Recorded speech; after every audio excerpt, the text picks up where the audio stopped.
All right, good evening, everybody. My name's Adem Bria. I'm the Chair of the Housing Committee. It is February 4th, 2025 at 6:37 PM. I'm gonna call the meeting to order. I'm gonna go over some ground rules first. Yep. All right, one, no one may speak until granted the floor. Two, CB11 members, if you have a question about board business or wish to make a motion, please raise your hand and wait to be recognized. To raise your hand through Zoom, click the participants icon and you will find the raise hand function there. Members should not engage in a back and forth discussion. Chair will recognize the next person to speak. Please keep your questions and comments brief and on topic to the discussion. Members of the public, if you have a question or comment about the subjects on the agenda, please raise your hand and wait to be recognized. Okay, Angel, if you could take the roll. The committee members, when I call your name, please answer present.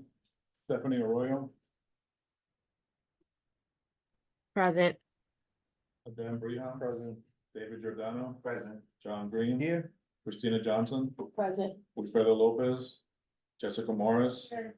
Beverly Pavon, Present. Claudia Perez, Cynthia Ramos, Dawn Sanders, Present. so Yeah. Candy Vivas Vasquez. Yeah. All right, thank you. With that said, we'll move to adopting the agenda for this month's meeting, unless there's any objections. All right, seeing no objections, then this month's agenda has been adopted. All right, so I got up to date with the committee minutes, so we're gonna be approving the meeting minutes from our December and our January meetings unless there's any objections. Okay, seeing no objections, then the December and January committee minutes have been approved. We'll go to the announcements and informational updates. First is on January 14th, as part of her State of the State address, Governor Hochul proposed new initiatives to address the housing crisis and make rent and mortgages more affordable. Initiatives include extending security deposit protections to rent regulated tenants, increasing funding for supportive housing, expanding capital to maintain and improve supportive housing by increasing funding for the homeless housing and assistance program, reducing shelter rent taxes for the Mitchell-Lama residents, banning collusion, using of algorithm-enabled rent price fixing, empowering communities to redevelop vacant properties into housing, unlocking historic tax credits by decoupling and expanding eligibility, and doubling New York State low-income housing credits. Question, Yeah. so I put it out there. Number 6, empowering communities to redevelop vacant properties into housing. Does that mean empty properties, empty usable housing? Or is that referring to like unbuilt on? Maybe like vacant land versus vacant buildings. I don't know. I'll find out and let you know. And is there any additional information with regard to how the governor intends to support communities to facilitate meeting that goal or initiative? I will look into that. I think that's a good question. Any other questions? Is any of this in details and like Jessica said, I'm on a sure. website or something that we can, So Go ahead. the agenda that I distributed to you has the live link To go, to yeah. the announcement and all the information to your question. I think these are just like bullet point summaries. I'm sure they're in depth. And so just to build on my question, Adam, only because it's at the same number as unlocking historic tax credits. Yeah. By decoupling state eligibility, so sometimes there are prohibitive clauses from using tax credits to rehabilitate. Gotcha. Okay, well, I will do some homework. I guess all of you should too. All right, so there's an announcement. I don't know if it's an announcement, but I'm just gonna do it in the announcement portion. So, we've done 2 walkthroughs so far. They've been great. A lot of people joined on the first one. The second one wasn't as many people. These are NYCHA walkthroughs. I want to say a couple things. First of all, the hope is that these walkthroughs will accomplish things in the long run. But, you know, there's rumblings that, we did 2 walkthroughs and there's already results, and I mean. I don't know, I'm not an expert, but I highly doubt that. I think that we just, it's like, you know, you start exercising. And you're like, I worked out one day, how come I don't look different, right? You know, you keep doing it. So that's one. I'm not saying that to discourage everybody, I'm saying that to do the opposite. I think if we look at this as a marathon instead of a sprint and we keep going, that'll be where it's effective. Second point, and this is on me. I opened the walkthroughs initially to the committee, but there seemed to be enthusiasm and excitement from people outside of this committee, which is great. I don't like to say no to people. They wanted to join the walkthroughs, some joined, I didn't even know, but that's fine. Word of mouth, people want to come, great. But then what happens sometimes is people like to latch themselves onto a cause or an initiative under the guise of doing it for the right reasons. I mean, you could ask me what my idea of the right reasons are, but my idea of the right reasons are to help the best we can or educate ourselves to try to help or connect to resources. That's it. But it's not to create a personal platform for yourself. It's not to put yourself above the board, above the committee, and above the people that you're here to represent. And that's happened. I'm not gonna get into details. Some of you might know what I'm talking about, some of you may not. But for those reasons, these walkthroughs are no longer open to anybody outside of this committee. And the staff, if they want to join, and I will keep it open to whoever the chair and vice chair are of the board. Anyone else? No. I'm not gonna put that on you, if people buy and they show up, but I'm gonna then ask them. I can't stop you, you wanna walk around, but you will not be associated with our walkthroughs, and so.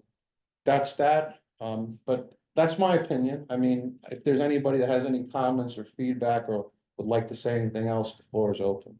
Well, I don't have a problem with it. The thing is that the committee is out there to try to help.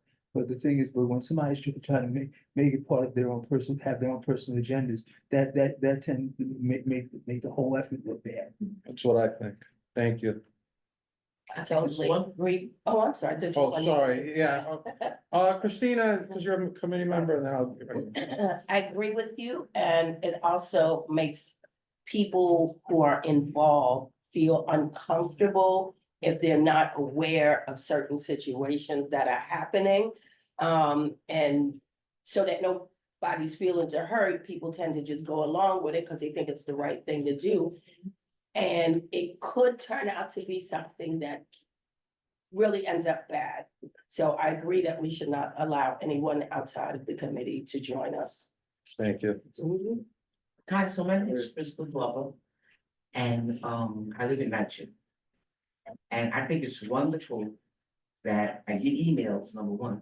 I thought it was gonna be maybe y'all gonna have a Zoom meeting.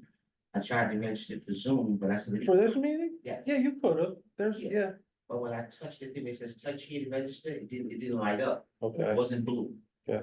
And so, I'm I sorry. think it's wonderful that this committee is going to do walkthroughs, because you have the PSAs, they walk through. They don't get permission from NYCHA to walk through. If they're called, if you have a nuisance of living above you and stuff and you need help, we call PSA. And they don't always want to come. They'll tell you in a minute. Management need to handle this, we try not to get our hands dirty. So I think it's great that y'all want to do walk-ins, the walkthroughs. And you said y'all hit 2 places already? Yeah, Washington houses and Lexington houses. Okay. Let's see. And we're not planning to do like, I mean, sorry, like, we're like, not like, oh, we went to you and now we're done. Like, we'd like to circle back and follow up, but go ahead. Right. Well, I live in Washington, Okay, and our tenant association board never, ever gives the tenants minutes since 2019. We've never had minutes, financial reports, anything. When they have meetings, it's always me. They don't interject with the residents. They're problematic. And since COVID, it's been just a feeding program.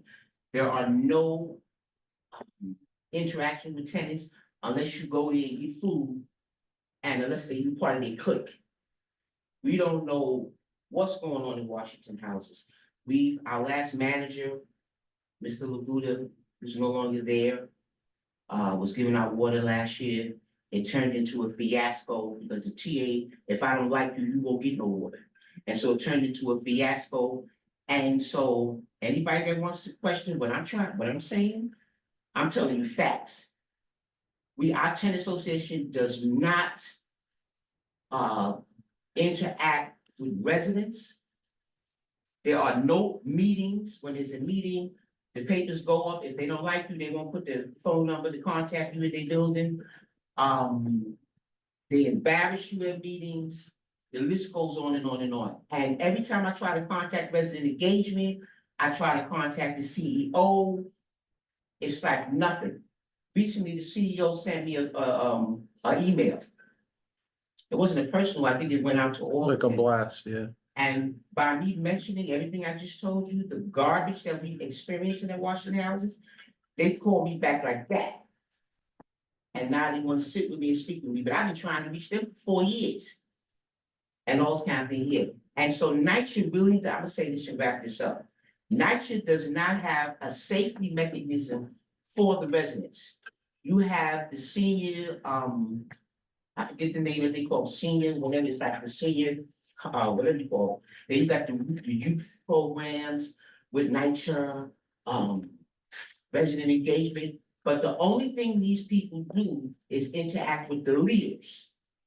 I don't care if it's the mayor, the governor, they only deal with leaders. They don't come out, like you'll say you're doing a walkthrough. I didn't know about it.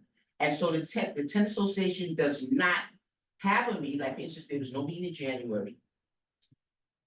Right? December, there was elections, and I tried to get the elections postponed because I wanted to run. And because one of the attendants lied on me, one of the board members lied on me, I had to go to court, all of that. And guess what happened? It was found, it was unfounded, it was dismissed. And that's why I called the man and told him, resident engagement, CEO person, the deputy director, can you postpone the elections? Because I still want to run. He never answered my email. Only reason why he answered me today, him and Yuko Vasquez, was because the CEO got my email. So I came here purposely to let y'all know. You really want to help NYCHA residents? Because there's a major part. The PSAs are nondescript. You go to their meetings, they act like they're ready to fight. Okay, the community affairs person, a disgrace. People coming there with their lives, with their hearts on their sleeves. Telling you, oh, I'm from Wagner. And we got the kids in the hallway selling drugs and the elevators are tore up. They tell them, well, those people that you should refer to aren't at this meeting. Come back next week. I've seen women in distress come to those community affairs meetings at PSA 5. And the way they are disrespected is a disgrace. If you want to talk about Trump, I only went there briefly. Okay? Because Community Board 11, I've dealt with y'all because I'm one person that I was a TA president over Washington houses at one time. And it's because of me and my board, some of the board members that's on the board right now were with me. I was the president. One of them was the vice president. She was the secretary at that time. Then she became the vice president. Only reason why I'm bringing that up is because you will find in the archive, City Hall, plenty of videos that I was at. Because I know to go to City Hall, whatever committee, if it's public housing committee, safety committee, you will find my butt there. Because there's always something wrong in Washington houses. Just recently, last year, October, they had the meeting for the federal monitor. Because of an amendment that they made. So I said, I'm going. Because our compact in my building was broke for 1 full year. I'm complaining. They opened it back up, then they closed up again for 8 months. So when I found out that they had a committee meeting, I took my butt down and I spoke to a gentleman, the top person, and they had a little sidebar talk. He took my email address that afternoon. He sent me the email. Ms. Glover, you need help, contact me anytime. That next day, that contractor was open, and I know that guy had something to do with it. So what I have a tendency to do, because my board is not relatable, oh, I don't like you did this, you said that, you this and that. That's where we at in Washington houses. That's where we're at. So what Crystal Glover do, Crystal Glover keeps up with all the crap at those meetings at City Hall. She takes her butt there and she speaks up. And I get what I need done at Washington houses. Our management office, it's a disgrace. We don't even know if we got a manager. You go there, I was there the other day. There was some tenants from Lexington houses. I got holes in my walls. I got roaches. I got this, that. I said, here, make sure you get your ticket numbers at CCC and you call the borough office.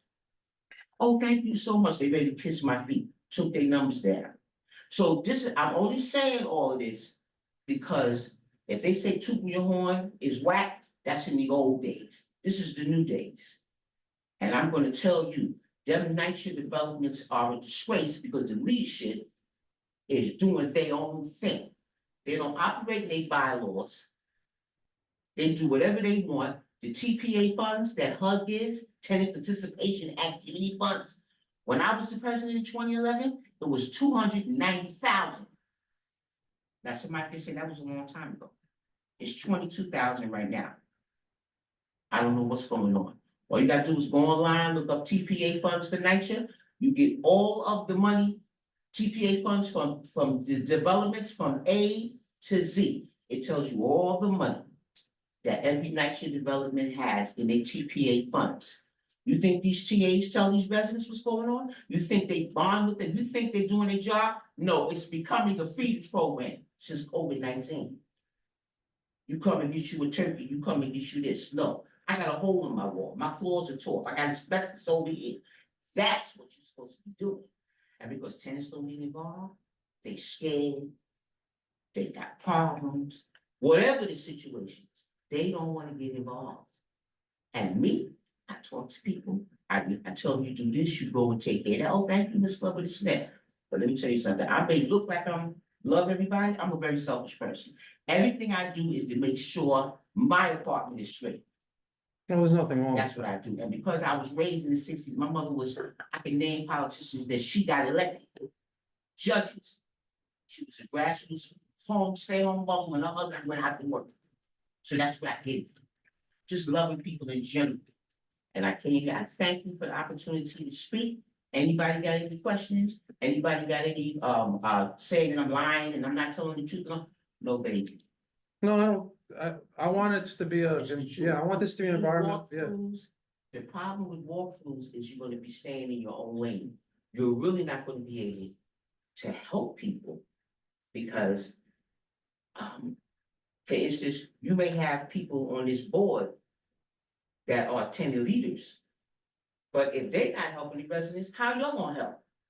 Right? Not only that, the borough president and all these people, city council, everybody stays in their lane. So when they decide that they're gonna come out and help NYCHA residents, they go to the leadership. But what if the leaders are bum? What if they're not relating with their residents? What if they're not All doing right, this, their I bylaws? understand what you're See saying. how I'm going with this? No, I do, and I mean, I think what you're saying is, Brilliant. well, it's true, it is, but it might be too general. It might not apply to everybody, but it does. What I will say to you is this, there are people staying in their lanes because they have interest to stay in their lanes. I doing this, volunteering to do this, I have been in this community my whole life. There's no self-interest in this for me. What I've seen on these walkthroughs even, I wasn't doing a walkthrough, but I was at Lexington houses yesterday. They'll see you, the tenants will come, they'll talk to you directly. I don't know how big a change we can make right now, whatever. All I will say is, I'm not gonna accept no for an answer. I know what you mean. You hit the red tape, you gotta find a way around it. When I did one of the walkthroughs, I identified problems, I sent them to our chair. If I don't hear back in a certain amount of time on what my questions are, I will go somewhere else and keep till I get the answers. I can't make any promises. I'll promise that I think this committee is excited and we're gonna do the work. I can't promise results. All I can do is to promise that work will be done. All right? So thank you for being here. Thank you. Just thank you, Ms. Glover, for coming to the table and attending the meeting tonight and bringing your voice to you know, help support the work of the board, which should in turn support you. So thank you. Thank you. Thank I you. know you from the garden, thank you. What's up, babe? Stephanie? Can you hear me? We hear you. So just bringing it back to the beginning of the conversation, which was, you stating that should this be open to everyone else? I don't know if that was already committed to, no, this won't be open to everyone else. All I'm saying is, you know, this is a community board. A lot of people are learning what the community board is. I don't think we should start to exclude people, but I do understand that some people may try to take this opportunity for other reasons than what we're trying to ultimately do. Well, I hear you, and I think that's why my initial reaction was to keep them open, but what I will say is when this committee does committee work, we don't open that to other people. I don't see people coming to do the things that aren't behind the closed doors, the stuff that doesn't get credit. When I see people start now turning out for these other things, I'll be interested in that, but what I don't want are people coming on walkthroughs so people could see them and say, oh, I was on a walkthrough, and I'm not gonna do that. I mean, if somebody from the board, you know, higher up wants to come and tell me that I'm out of line for doing this, they're gonna have to come and tell me, and I'm gonna be honest with you, there'll come a point where if I'm told how to do things and I can't be shown that I'm doing them, I will not do it. So that's it. I'm not here to do what anyone really tells me if I think I'm doing the right thing. And so I'm not saying it's forever, but I'm saying a very, very, very bad taste was left in my mouth. And so I'm not gonna risk that happening again. And what's gonna happen, and Christine, I think you touched on this a bit. There can be totally unintended consequences. We could be going there with the best of intentions, and one person can be there with the wrong intentions, and it will derail this whole thing. One of the major issues we talked about was the trust, right? That barrier to entry. That's why I've been saying, who can get me in touch? But that's a very fragile thing, right? Especially in the beginning, you gotta build that. And if we're already doing things, not us, but people that are engaging in this are already showing that we can't be trusted, I'm not gonna risk that. So that's it. And you know, what, I am the chair of this committee. So and I don't wanna take credit for it, but when something bad happens, you better believe it's gonna be me. So, and for that, I will be selfish. I will not let that happen. So go ahead, Jessica. John Nelson.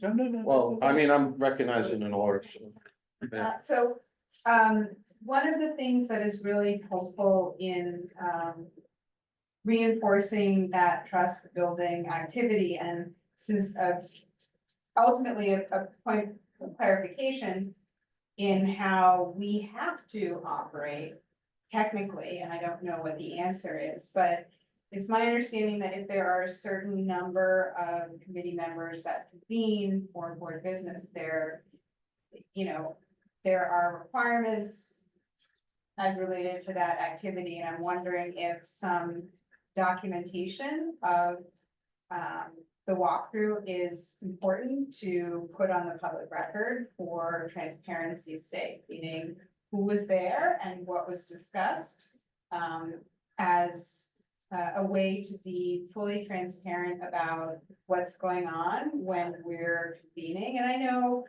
there's always resistance to that, because it can in some ways undermine the potential for people to feel comfortable speaking about issues, but there's also a way to make sure that there's enough transparency to what's going on at these walkthroughs that are being conducted by a public body that is limiting attendance in some ways, if that's what we need to do, to make sure that we are being held accountable from a records perspective, and the same thing we keep minutes for Parliament. So I don't want to make more work because there's enough, and this is a volunteer role. However, recognizing that documentation and transparency are both really powerful in supporting the good well-intentioned, motives that we have in taking this on. So just putting it out there as a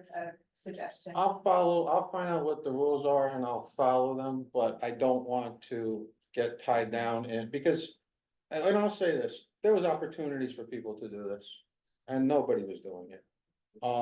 So I'm gonna limit it, it's not limited, it's here, I'm saying it on the record. Huh, you wanna come? We're on public property, could stand there, you can listen to everything you say, but you won't be associated with what we're doing. And I think we have that right. When the board says something, when someone shows up to a meeting, we can be like, said that, I just don't want them being associated with our cause right now, anybody, till we have our feet underneath us. David, no, John, then David, then Christina, then Loretta. Well, I agree with you that, you know, the thing is, it brings to mind a saying, it says, we all want to be known for our best intentions, but we're also judged by our last worst act. That's what. And the thing is that the thing is that, and like I said earlier, somebody that has their own personal agenda and wants to use these walkthroughs to advance themselves, and if it backfires on them, we all of us will be. I agree, and I also agree with what Jessica said, I'm okay with the transparency, because I don't want anyone to be like, this is the problem, I want to avoid this kind of thing, so. But then at the same time, I can hear what you're saying, by closing it up, then it's like, so no, I want the spirit of this out, so listen. If we wanna set up, I could do a brief minutes, like you said, I don't know, I'll find out what it is, nobody ever seems to, Angel knows all the rules, but I don't wanna bother Angel, so I'll figure that out. I'll make sure we're doing everything in line with how we're supposed to be doing it, but. You understand why I'm feeling the way I am, and that's, all right, so, David. Again, I agree, you know, with you with. Well, as other people said, that somebody has their own agenda and, you know. That's not working with the common good and the mission of all of us, or the extension of the committee. But, you know, as Jessica said, and I think it does also ring the bell in my head that. You know, there were times when I chaired and we were gonna try and do a little task force. And if we had more than half the board members, it's a public meeting. And Adrian, correct me if I'm wrong. So while I agree, maybe we can ask certain people to not attend because they demonstrated inappropriate behavior of the mission of the board, right? I don't know if we can stop people from coming. And if once we go over a certain amount of half the membership, it's a legal meeting. Is it half the membership of the board? You have to have a quorum present, like the body. And to conduct business, if it's meant to be a meeting. I don't know that this applies for a tour of a facility. Whether it be NYCHA or anything else. If you guys were gonna take in votes on these visits, then definitely, but if you're not, just going through, like, to learn about something, I don't know that that's. That the quorum requirement applies for that. We can check with general counsel, I do not think so. I mean, look. I'd like to do it the way I'm saying it right now, but if we got their rules, I mean. Sometimes the rules are bullshit, but if they're rules, they're rules. And if I have to go that other route, where it's like. Even mid walkthrough, like you need to leave because you're not here for whatever, then I'll do that. So I'll walk it back a little. I mean, only till we know what the rules are. And then I understand. thank you. I mean, you know, I didn't want to close it. That's not the point. I don't even like saying those words, but I could see how not closing it right now could be a problem. We That's don't all. need this to take a life of this, right? And I think, Just, yeah, just the problem with community boards. Is that you spend entirely too much time worrying about bureaucratic stuff. We've done more than enough site visits to things without having to convene a meeting. Or to record it or take minutes. If that was an issue, we'd have to like undo a ton of different visits that we've done. Like, you know, the Parks Committee did tours of community gardens, public safety done tours of locations for like, you know, DOT proposals, and then just brought it back. In terms of transparency, I think Madam's ahead of that. He spoke about the tours at the full board meeting, and he's speaking about it here. So I think you're fine in that regard. If you want to err on the side of the question, yes, we'll ask, but I do not see that that's an issue at all. Sorry, Angel, just to follow up, then the point of clarification is whether the activity as a tour. Mhm. And how that is conducted is separate from a convening that would constitute. A convening of critical mass that would constitute a public meeting. That would be a clarification. Yes. You know what grinds my gears about this, and you touched on it, like, if some politician was going on these walkthroughs, they'd go with their group and they do it, and they wouldn't worry about us and who was invited or not. But now a board, 5, 6 people wanna go on the weekend and do the right thing now, thank you, Angel, I appreciate what you said, we'll follow the rules. But wherever there's a shade of gray, we're gonna go with the gray, You all gotta right? go back. All right, Christina, then Candy. Okay. No, Loretta, I'm sorry, I'm not good at. I'm not I'm gonna gonna- pass over, I'm No, gonna- it's Christina, Loretta, Candy. All right. And then we'll move, that's it, and then we're gonna move to the next thing. So I kind of want to put this to bed, okay? We had a walkthrough and I got sideswiped by an issue of a visitor coming in. And that's why we're discussing this now. I wholeheartedly agree with Angel. It's just a walkthrough. It's not a legal binding thing. It's just something we agreed to do with NYCHA residents and NYCHA TAs because they agreed to have us just come walk through to see what some of the issue was. I don't think it requires minutes or a full meeting and all of that. It's just a group of people getting together, just checking out what's happening in our neighborhood, right? We got sideswiped by something, which is creating all of this confusion. Everybody was uncomfortable, myself particularly. And because I thought everybody was in agreement with what was happening, I didn't say anything. It turned out to be good in the end, but it could have gone left so quickly.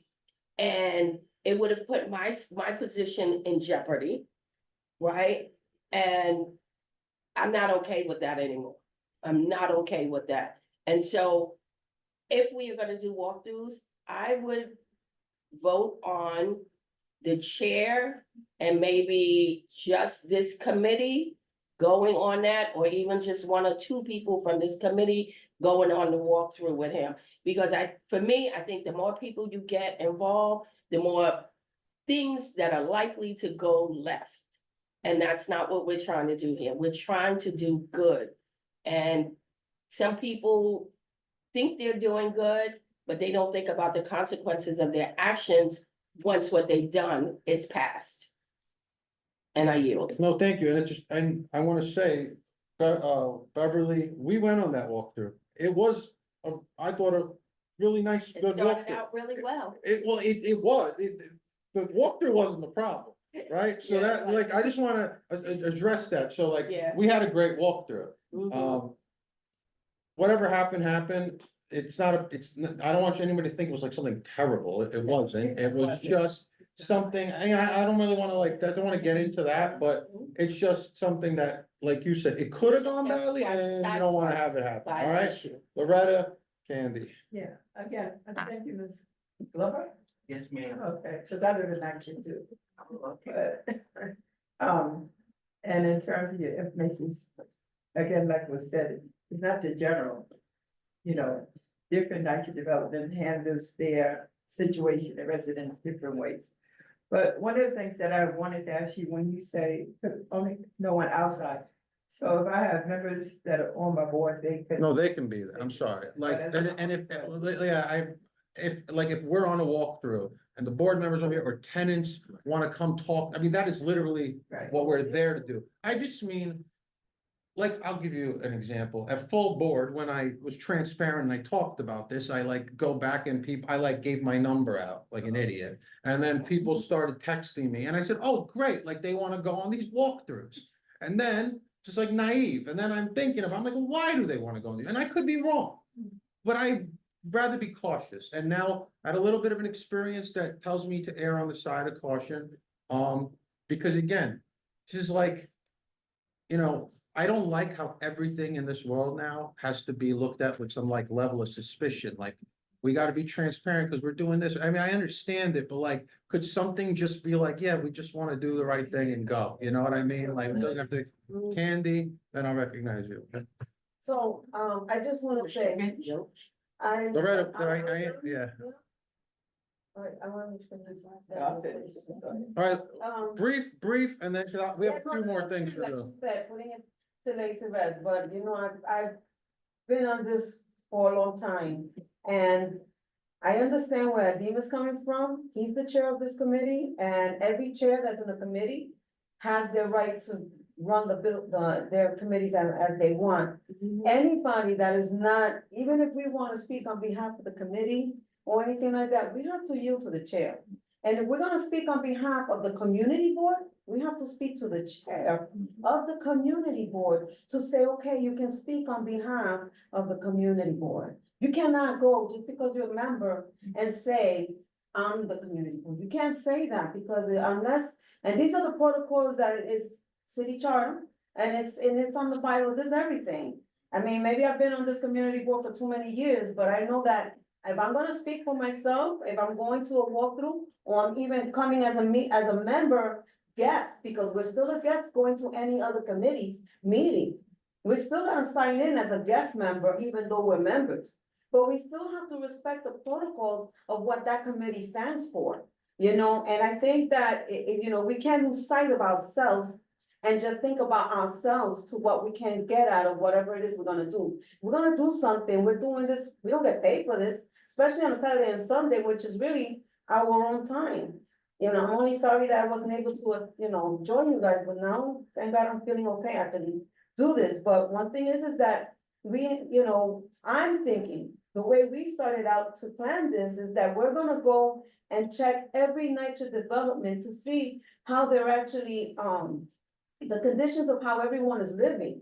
And then how we can be a solution, not be part of the problem, because we know that there are problems, but that at the same time, how we're gonna get some things done at some point, not to be the fix all, but we're the voice of the community, representing a whole body of a community. So we got our rights to come in and out, but anybody that is not in this committee has to respect at least, all right, the chair of the committee. If they wanna speak to anybody else, if I wanna speak to anybody aside as myself, I gotta speak for me.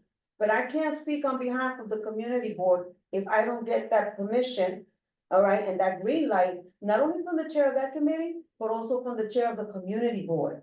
You know, and that's how it's supposed to be. And I don't know if anybody, when they did join the community board, if that was told to them when they're joining in, what you can do, what you cannot do. But I they can't can, do it. they can also, you know, it's not always like, you can ask, right? If you feel, yeah, look, I'm gonna recognize one last thing, let's keep it Yeah. brief. I wanna move on. This is said once, because I don't want this to be what we're here doing. I just want to stop. That's it. I wanna, I just want to explain my reasoning so that you don't all wonder why things are maybe gonna change. That's it, okay? Okay, so look at your walkthroughs, like as if you were going to church. You ask yourself, why am I doing this? When you go to church, most people go just to dance and get their praise on, give their dollars, and then they gone. That's not fulfilling the mission. So you ask yourself, when we do these walkthroughs, why are we going? Because oftentimes the so-called leadership is the one that everybody goes to when they want to see something done in a development. The unfortunate part is the whole development doesn't get tuned into what's going on. I'm not saying that they gotta be a satellite in every building, you see where I'm going with this, but you gotta know as a walkthrough committee, know why you're going. Don't just go just to see what's going on, because there was a saying that the quickest way to finding a solution is knowing where to look. If you're always just going to see how raggedy the developments are, that doesn't solve the problem. No, I know that. And I'm not saying that that's what you. No, I know what I'm you're, just yeah, saying, you want to be able. I hear you. To, Well, I want there to be results. It's yeah, not a that's pat, perfect. well, that's the thing, it's not a pat on the back, I did this, I think I did something good. No, that's not the point of these. The point is to go, I think Candy touched on it, assess the situation. Look, at the very least, there is a benefit to the public facing aspect of the board. If this starts to become something that NYCHA knows the board is going to developments every week, they're going to different ones, they're going back, they're circling back. People will start to be held accountable. We will follow up. I'm just starting this, so I'm trying to get my feet underneath me. There are follow-up emails, conditions, what can we do? So I'm not just going on a walkthrough and going, oh, okay, looked bad, sorry, And that's. you can always do it through the management, you don't have to do it through the board. Because if you do it through Washington's board, it's not gonna get to the residents. So it'd be better if you went through the management. Okay. Say, we went, and they probably won't give you the okay anyway. Cause they got a lot, right in the management offices falling apart. So they don't, you see what I'm saying? So, and Thank you. thank you for letting me talk. No, of course, thank you for being here. Who knows, right? All right, so we're gonna go to the budget. Oh, Jeff. Yeah, sorry, this is the segue. Just taking last weekend as, an exemplary model for how we hope to continue to do these. We're gonna find out about issues that have been existing for a long time. And it's really, the walkthroughs are as sort of bottom up as we can get, in doing our work. Do we also have some opportunity, and I would say responsibility to work another channel, right? To figure out how, if they're,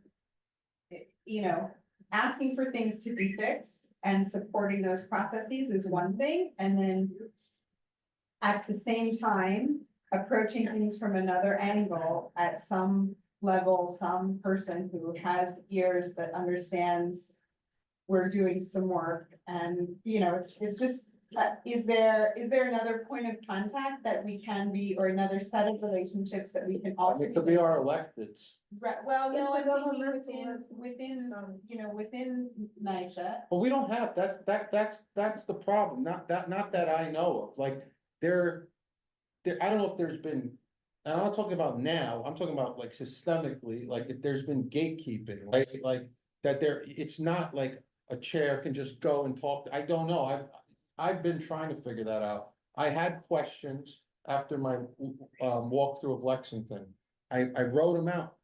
It was actually about a specific unit I went into. It didn't matter if it was a macro level problem or a micro level problem. We went into a unit, we saw problems, the person wanted help. They were at that time, and this is where it gets tricky. They were very transparent. Yeah, you could show everything, and then that changed. So it's like, you also gotta be careful. I reached out with questions. I'm waiting to hear back. I'm seeing if those questions get to where they need to get to, if I get the answers. But right now, I'm asking those questions. I'm not getting the answers I want. Yeah. Also, so again, what I'm recognizing that we're going this sort of route of receiving information and then trying to figure out how to fix it or solve that problem. At the same time, there's an understanding that the organization within which those problems get fixed is severely challenged in ways that have caused real governance actions to take place because things weren't necessarily going the way they should. So with that understanding that there's an agency level intention to try to do better, is there not some opportunity or voice to be had at that level to say, separate from the apartment that has the problem, or separate from the building system that has the problem, to say, hey, we're doing this work and there's a lot of problems. How can we, to open up those pipelines of communication to perhaps, so I'm just, No, I hear it's both and so I'm suggesting that, is there someone with a magic number who we can figure out who they are and kind of how to get them on the phone or have a conversation separate? And whether they're someone who kind of oversees receivership or whoever they are, because our district has so many developments that we've got to have that point of contact to be able to Well, get those mechanics going in there. I mean, I hear you. So both ends. I'm wondering if there is, and then how willingly anybody's gonna be to share that with us. But I will say that the problem is. Well, that was anyway. The problem is just, like I brought up electeds, because, you know, they have the capability to, if they want to, shine a light on something and get things done. But there is also just a problem fundamentally with, I think, the way this board interacts with these higher up, whether it be that magic button we press or whatever, it's the very way our meetings are conducted at full board, right? If we made the electeds come in to speak, or at the very least, their representatives come in to speak, and if we told them, you'll speak after we do our business, then they would have heard about the walkthroughs, they would have heard about this. But they're not being engaged. They show up once a year, they tell us about something that has nothing to do with the problems we're facing. And so there are other things that we have to change fundamentally too. You know, it's, I hear you, but it's like, you know, it should be, yeah, here's the committee, this is who you could talk to. I shouldn't be running around like a chicken without a head trying to figure it out either, but I will try to figure it out. Candy, and then we're gonna move to our budget stuff. I know it's more boring, but we gotta do. That's okay, really quick, so we do have someone that we can, listen. We have, you don't understand the level of power of Community Board 11 or any community board. We are the small city hall of the communities. That's why we are community boards that, you know, it's like a town hall. And think of it in a rural area, right? You will, cause I used to go to rurals in upstate, so there's their community board meetings. So it's the same thing. We have that leverage and we have that power. It's just exercising it. Well, that's, And yeah. you have Angel, who's our liaison and our district manager that can give us that, and I know Angel, right? Willingly, like a genie, ask what's your wish and I give it to you, right?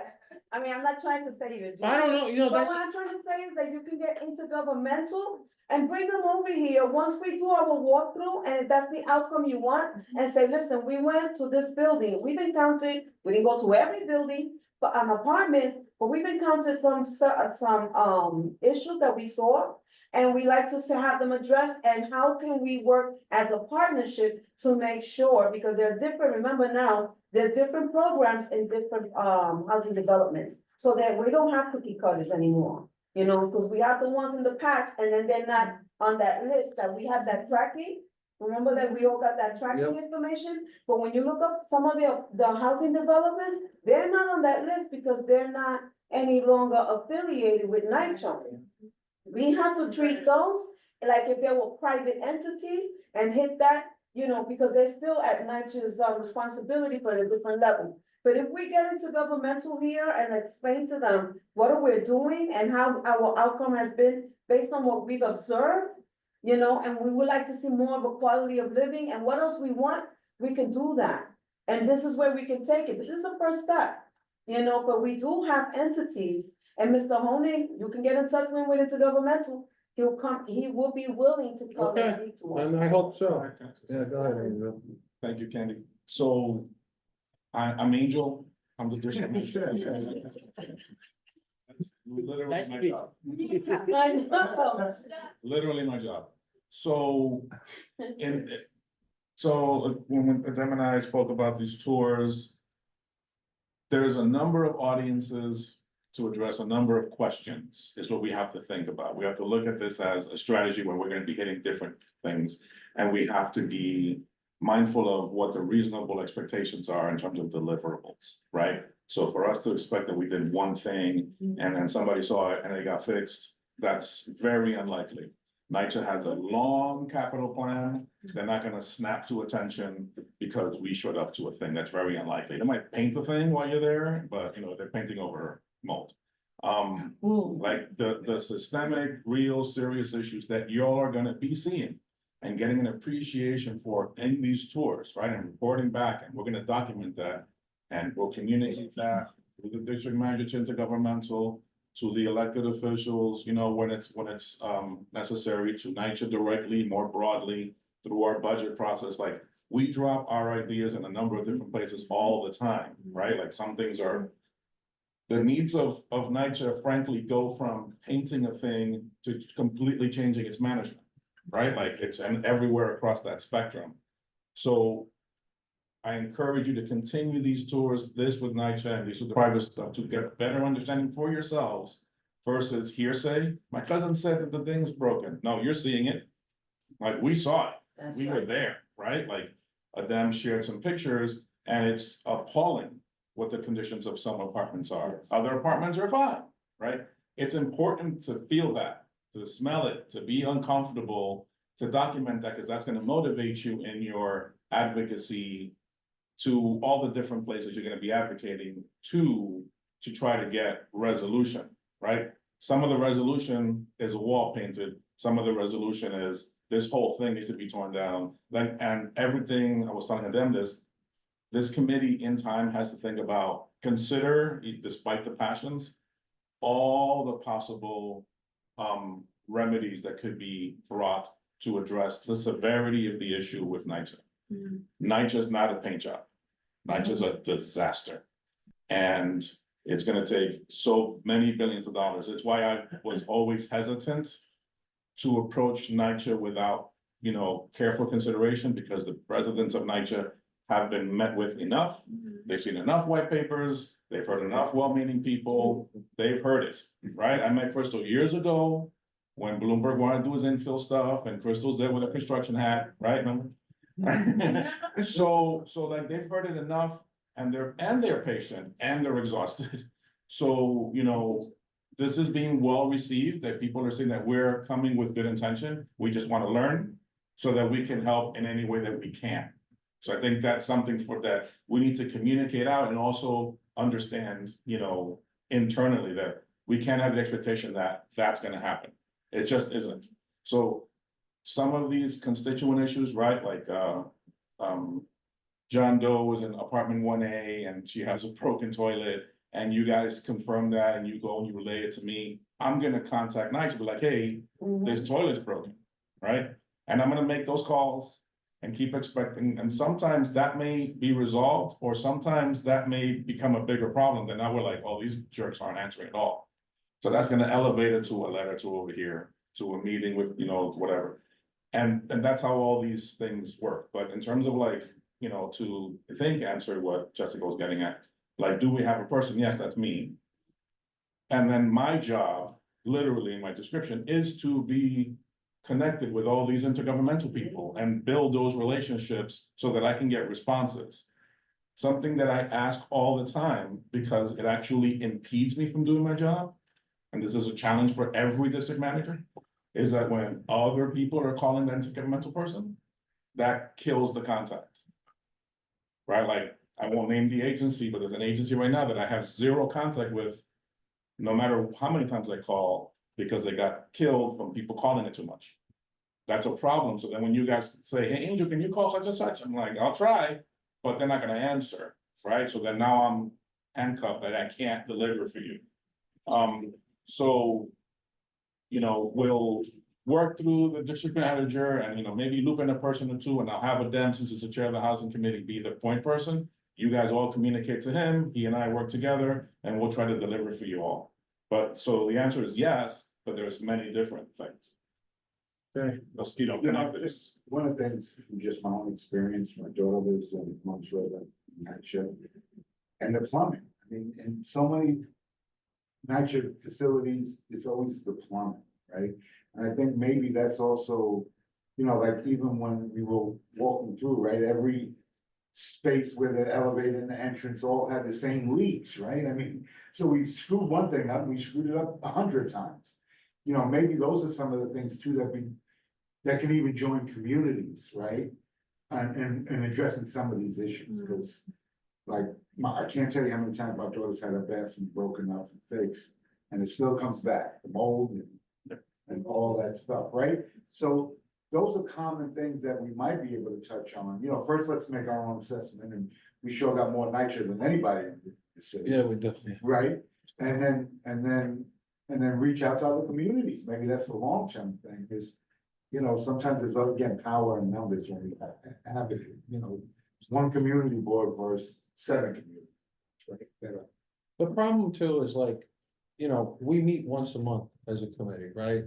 And then we can do work, but like, we all have other things, right? So my other idea about the walkthroughs was it gave us an opportunity to be together, right? To talk, right? Like, to have these ideas, because, you know, meeting once a month is just not enough, right? To like really get things done, right? And, you know, I think like the other thing is like the expectations that giant things are, it could just be something small, you know, I don't mind if like an elected, eventually like an assembly person or congressman wanted to latch on to our cause because they saw us getting something done and then they were gonna really make it something. That's okay, but like, I want this to be done right, and I wanted this to be kind of like where we also just be together, right? Out there, like Angel said, though, not just because, you know, you read things and it doesn't land and you're like, I don't know, how bad is that really? I don't, you know, you become numb to statistics and stuff. I know I have, right? So you see it with your own eyes, even if it's just. Manipulate. Right, it is, but you see leaks, you see it, and then you just say to yourself, like, these people. My community, they live right next to me. I don't have to go far to see bad conditions, bad things. I'm right here. And you know, you want to feel a part of it. How can we be community board members if we're not understanding everybody in our community and what they're going through? You know, I think that that's like the number one obligation that we should have is to really understand, and honestly, the people who need it most. We're here to represent everybody, but we're really here for the people who need it most. Some people are okay. They don't need the community board to be their champion. Other people, they need us to be that voice for them. A lot of people don't even know we're here. And this is an opportunity to do that. Right, and I'm not blaming anybody for that. It's also those people, but like we get out there, just, hey, yeah, I'm from the board, I'm here, I'm trying to, that's it. It does, then they're like, yeah, this is where our office is, you know, this is that, come to a meeting, you know, just listen, educate yourself, enforce it. We were just talking about the meeting before, how, you know, there's this disconnect, and even in politics and in voting in this community, where the younger people are just not engaged. And this could be that place where they come in and just sit in a meeting. I mean, I did it with my dad when I was younger. I had no interest, but I sat and I'm like, oh, that's interesting. You know what I mean? But like, you get, you know, trial by fire, you experience it. So, you know, this is the type of stuff we're looking to do. So, all right, I keep saying it. All right.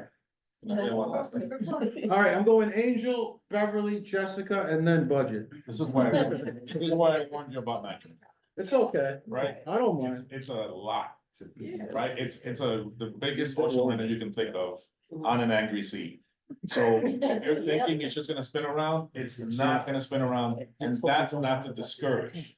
That's to encourage. You have to be persistent and just stay on it, and you have to be patient and humble. It's a monster. A lot of people have tried, a lot of people continue to try.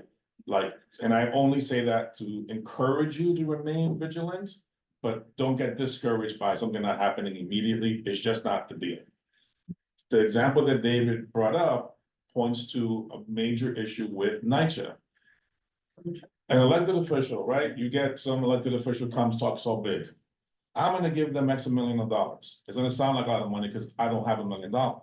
It's nothing to NYCHA. It's nothing to NYCHA. And watch Candy's face now. NYCHA can't accept and apply the money. Right? So if I go to Candy's building and I say, Candy, here's $100 million. Candy will hire 15 people immediately and get it to work because she doesn't have to answer nobody but her board. NYCHA is this whole big, unnecessarily complex bureaucracy that they can't even take money for light bulbs. It's just a mess, right? So imagine, like that issue that you brought up about this apartment has a leak and this has mold, it's because the whole line needs to be fixed. And that whole line needs to be fixed is a hell of a lot of money. Yeah. Can you imagine, or just try to imagine, the most incompetent organization ever trying to responsibly fix a whole line? And an organization that has created an absolute distrust among its residents. So its residents are not going to leave their apartment for the line to be fixed. So it's layers of complexity. I'm saying this to be realistic, but not discouraged. It's a mess, and it's almost like walking through a really terrible storm. You just gotta kind of keep going, right? But it just doesn't snap. When we did participatory budgeting the first year, all the ideas were NYCHA. Yeah. And then we present them to NYCHA, they're like, we can't do that, we can't do that, we can't do that. They couldn't accept the money. There's gotta We be- will buy you computers for your tech. You know, Yeah, it's it's like- running too good. So it's not, like, it is very complicated. So I say that just to kind of.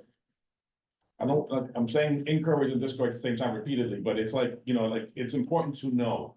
Just how difficult it is for NYCHA to do anything.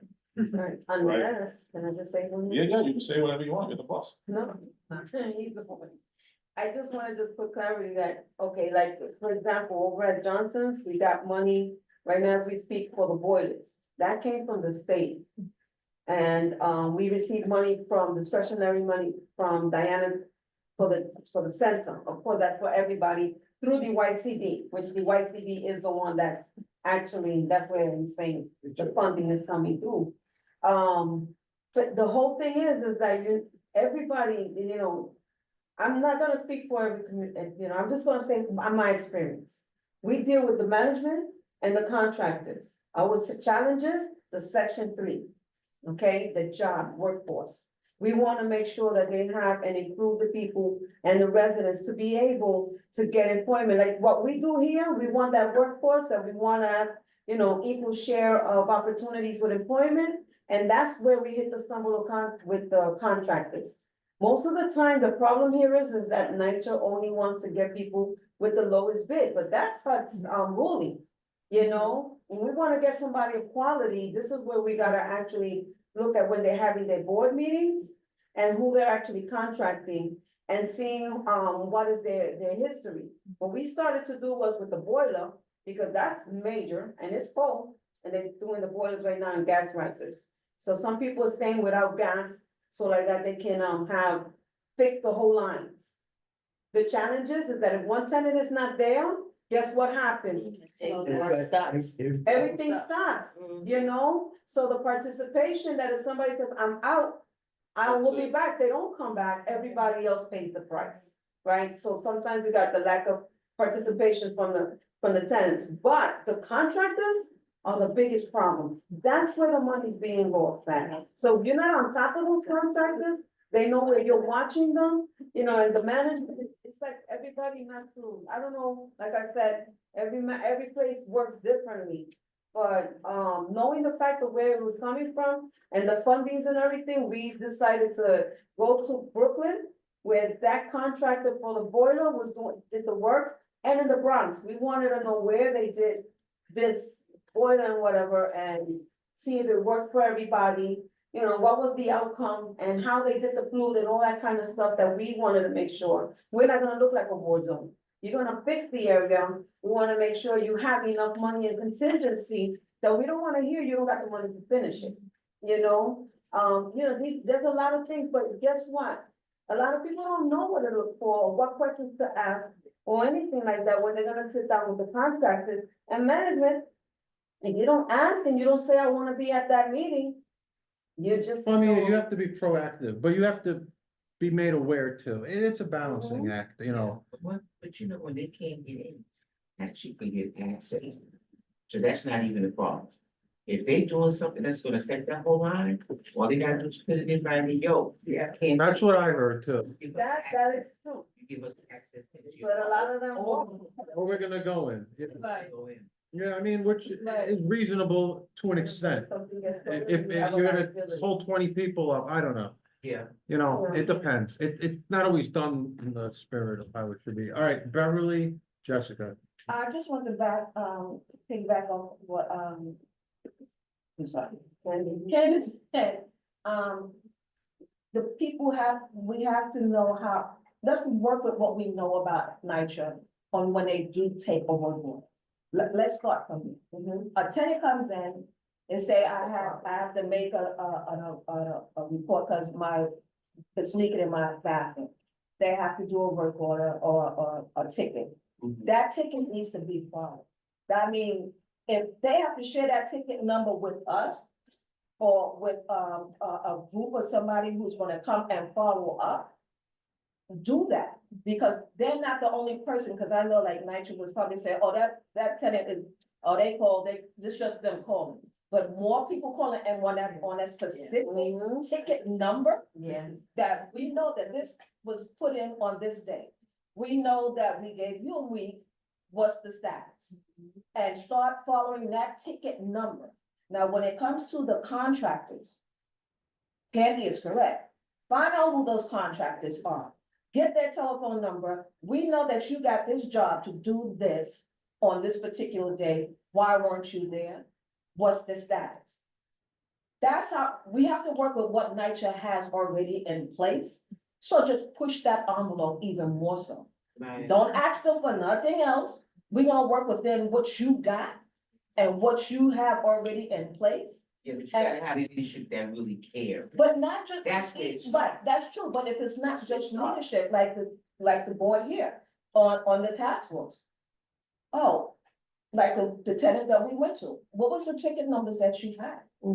But you also got my NYCHA that you could. Right, and then we can call the, right, and we can follow up with the NYCHA people and management, like management, this ticket number has been in, and the tenant and the said the work that has not been completed. The contractor never came, what's going on? Do we have to make more noise above your head for this to get done? Follow that ticket number, follow that contractor, and once they see that it's more than one person like that tenant that's making that noise or asking what's going on, they might move the needle a little bit more, a little bit faster. So let's work with what we know that NYCHA has and start from there. When it comes to contractors, it is very important for us to know the scope of work, because I don't know from if NYCHA gives the scope of work, once a tenant say, oh, I have a leak, do they write down this scope of work of what specifically needs to be done step by step? What materials need to be done? This way you can follow up with the contractors. Here's the scope of work. We know exactly what you're supposed to be doing. This is the type of materials you know you're supposed to be getting. This is how much we know you're gonna get paid to get it.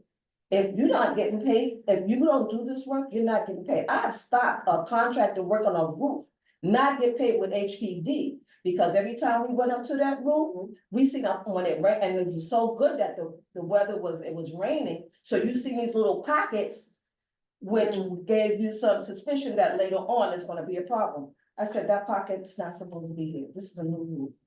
It was, I was on that contractor so bad that I seen him at another building in the Bronx.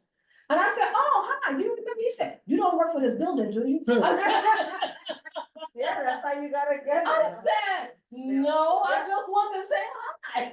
You So know? they should be worried though. Yeah, but he was, his face was like, oh my God, not up. You know, but you have to know what the scope of work is. If you don't know what the scope of work is, if the tenant don't understand what the scope of work is, when they come into your house, they're supposed to remove this. This is the process. And what you said with training, you train the tenants, and if they got kids in there, you train that kid that, listen, you can get a job doing this. Richard Knight, they got training programs, the RS, the Scope of work, right? Where we went into those several buildings, right? And we saw the leaks in the same place, right?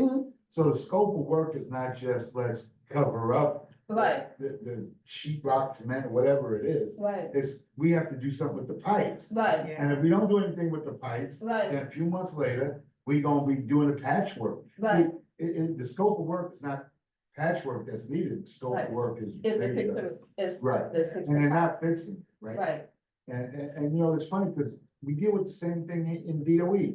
I got money from Gibbs to build a basketball court outside.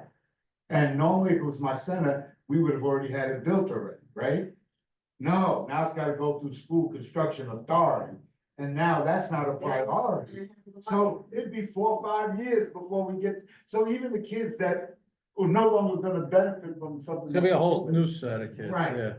You know, and again, that's, yeah, Well, I mean, but that's city bureaucracy. right, and I mean, like, that we're aware of a lot of the bullshit that we're gonna navigate through, right? I mean, like, so, and it's kind of, like you said, right? You're aware of the situation, you work within it, right? I mean, you know, like, and then who knows? Like, I don't know. The more we talk, the more overwhelming it seems, and. And It's its own commit, I mean. Yeah. It does. You It's, know, it's, you talk about how much is housing in this community, 30%. Yeah, yeah. even with that, they just had a article in the newspaper about contractors getting, money and doing it back to supervise, to supers or whatever. And, but they had a budget. But it was a low budget under a certain amount where they didn't have to go Exactly. through the whole. Know that. process. So when you have something that's Yeah. more, that they don't have to go through it, and you have a ticket number, you push that even more. Oh, you don't have to go to, Tom, Dick, and Harry in order to get this done. This is within your budget. No, we want this done now. We're gonna be following you, because we don't have to go to nobody else. But when it's something bigger, know the scope of work. Like you said, when we go look at the work and know that you're not just gonna patch up this leak here, you're gonna open up that wall, find that leak, and repair the whole thing. That's the top Right. You priority. don't know where that leak is. Exactly, and water will come out wherever. Well, that's why they don't wanna look, cause they don't know how Exactly. bad it's gonna be, Exactly. you know, So- and they may not have the abilities. That's the thing too, a patch, you get enough complaints, okay, we can't do the job the right way, but if we cover it up, you buy yourself some time, and we all know that's why it's happening that way. Jessica? But you can also, sorry, Jessica, but you can, but when it comes to pipes, they got technology where they can go down that line and see where the And line what is it's at. at, yeah, like. Find out, the scope of work for any leak should be, find out where the water's coming Right. from That's the first. first No. thing. That is first and I foremost. learned that. So when I call and say I have a leak in my ceiling, management should be finding out first, when I make that ticket, I'm telling you it's a leak. You need to find out where that leak is at. Who is in charge of finding out where that leak is at? That's what we talk to. You're like, oh, you're not gonna find out where the leak at. If it goes beyond that, then you know you got a bigger job that needs to be in charge. So work within what we know that they can do, and like you said, those little smaller contracts with it, cause that can do the patch up. Yeah. That can do the patch up, once that big thing is done. Done. This is No. dealing with a city agency that develops two characteristics, one being a skeptic and two being a pest. Let's be both. I was gonna say, so we can. But we have to be No, both, Jeff- and it's necessary. and it's It really is. necessary. Well, I think that's like, being a pest is what I like this committee to be. I mean, you know, that's, Squeaky wheel. well, that's it, you know, I mean, you just keep going, like, we can't be discouraged. And that's the thing, right? It's about engaging in activity, because we could sit here and this is good, right? But we gotta go out too, and that's what we So gotta we do. can So we see. can see it and we can like be like, okay, and like Angel's right, like. You see, the problem for me is I chaired licenses for so long, and that's such a, Different kind of committee. but it's, you know, it's like you've done it once, you've done it a million times, right? It just becomes like, you know, muscle memory. This is like, not forcing me, making me engage on a different level. Not even just with, but it's like, all right, so like, we know the problem, where do we go? Like, I have all these questions to ask. Who do I send them to now, right? I guess I send them to Angel, and then I keep bothering Angel, but you know, so. Then I'll just say, and the two points, I think why we're all here together is because we bring different points of perspective. And so it's, you know, I think we are not one single type of pest. We are, you know, this kind of, yeah, yeah, right, that sort of. Well, the more, But in the best way, right? the more pests, the better. So, you know, a couple things, Jessica's not here, but she is our vice chair of the board, we're both, architect and I, you know. So a couple things, I have four things to say, and they're not answerable, but they're good points of conversation and ways to.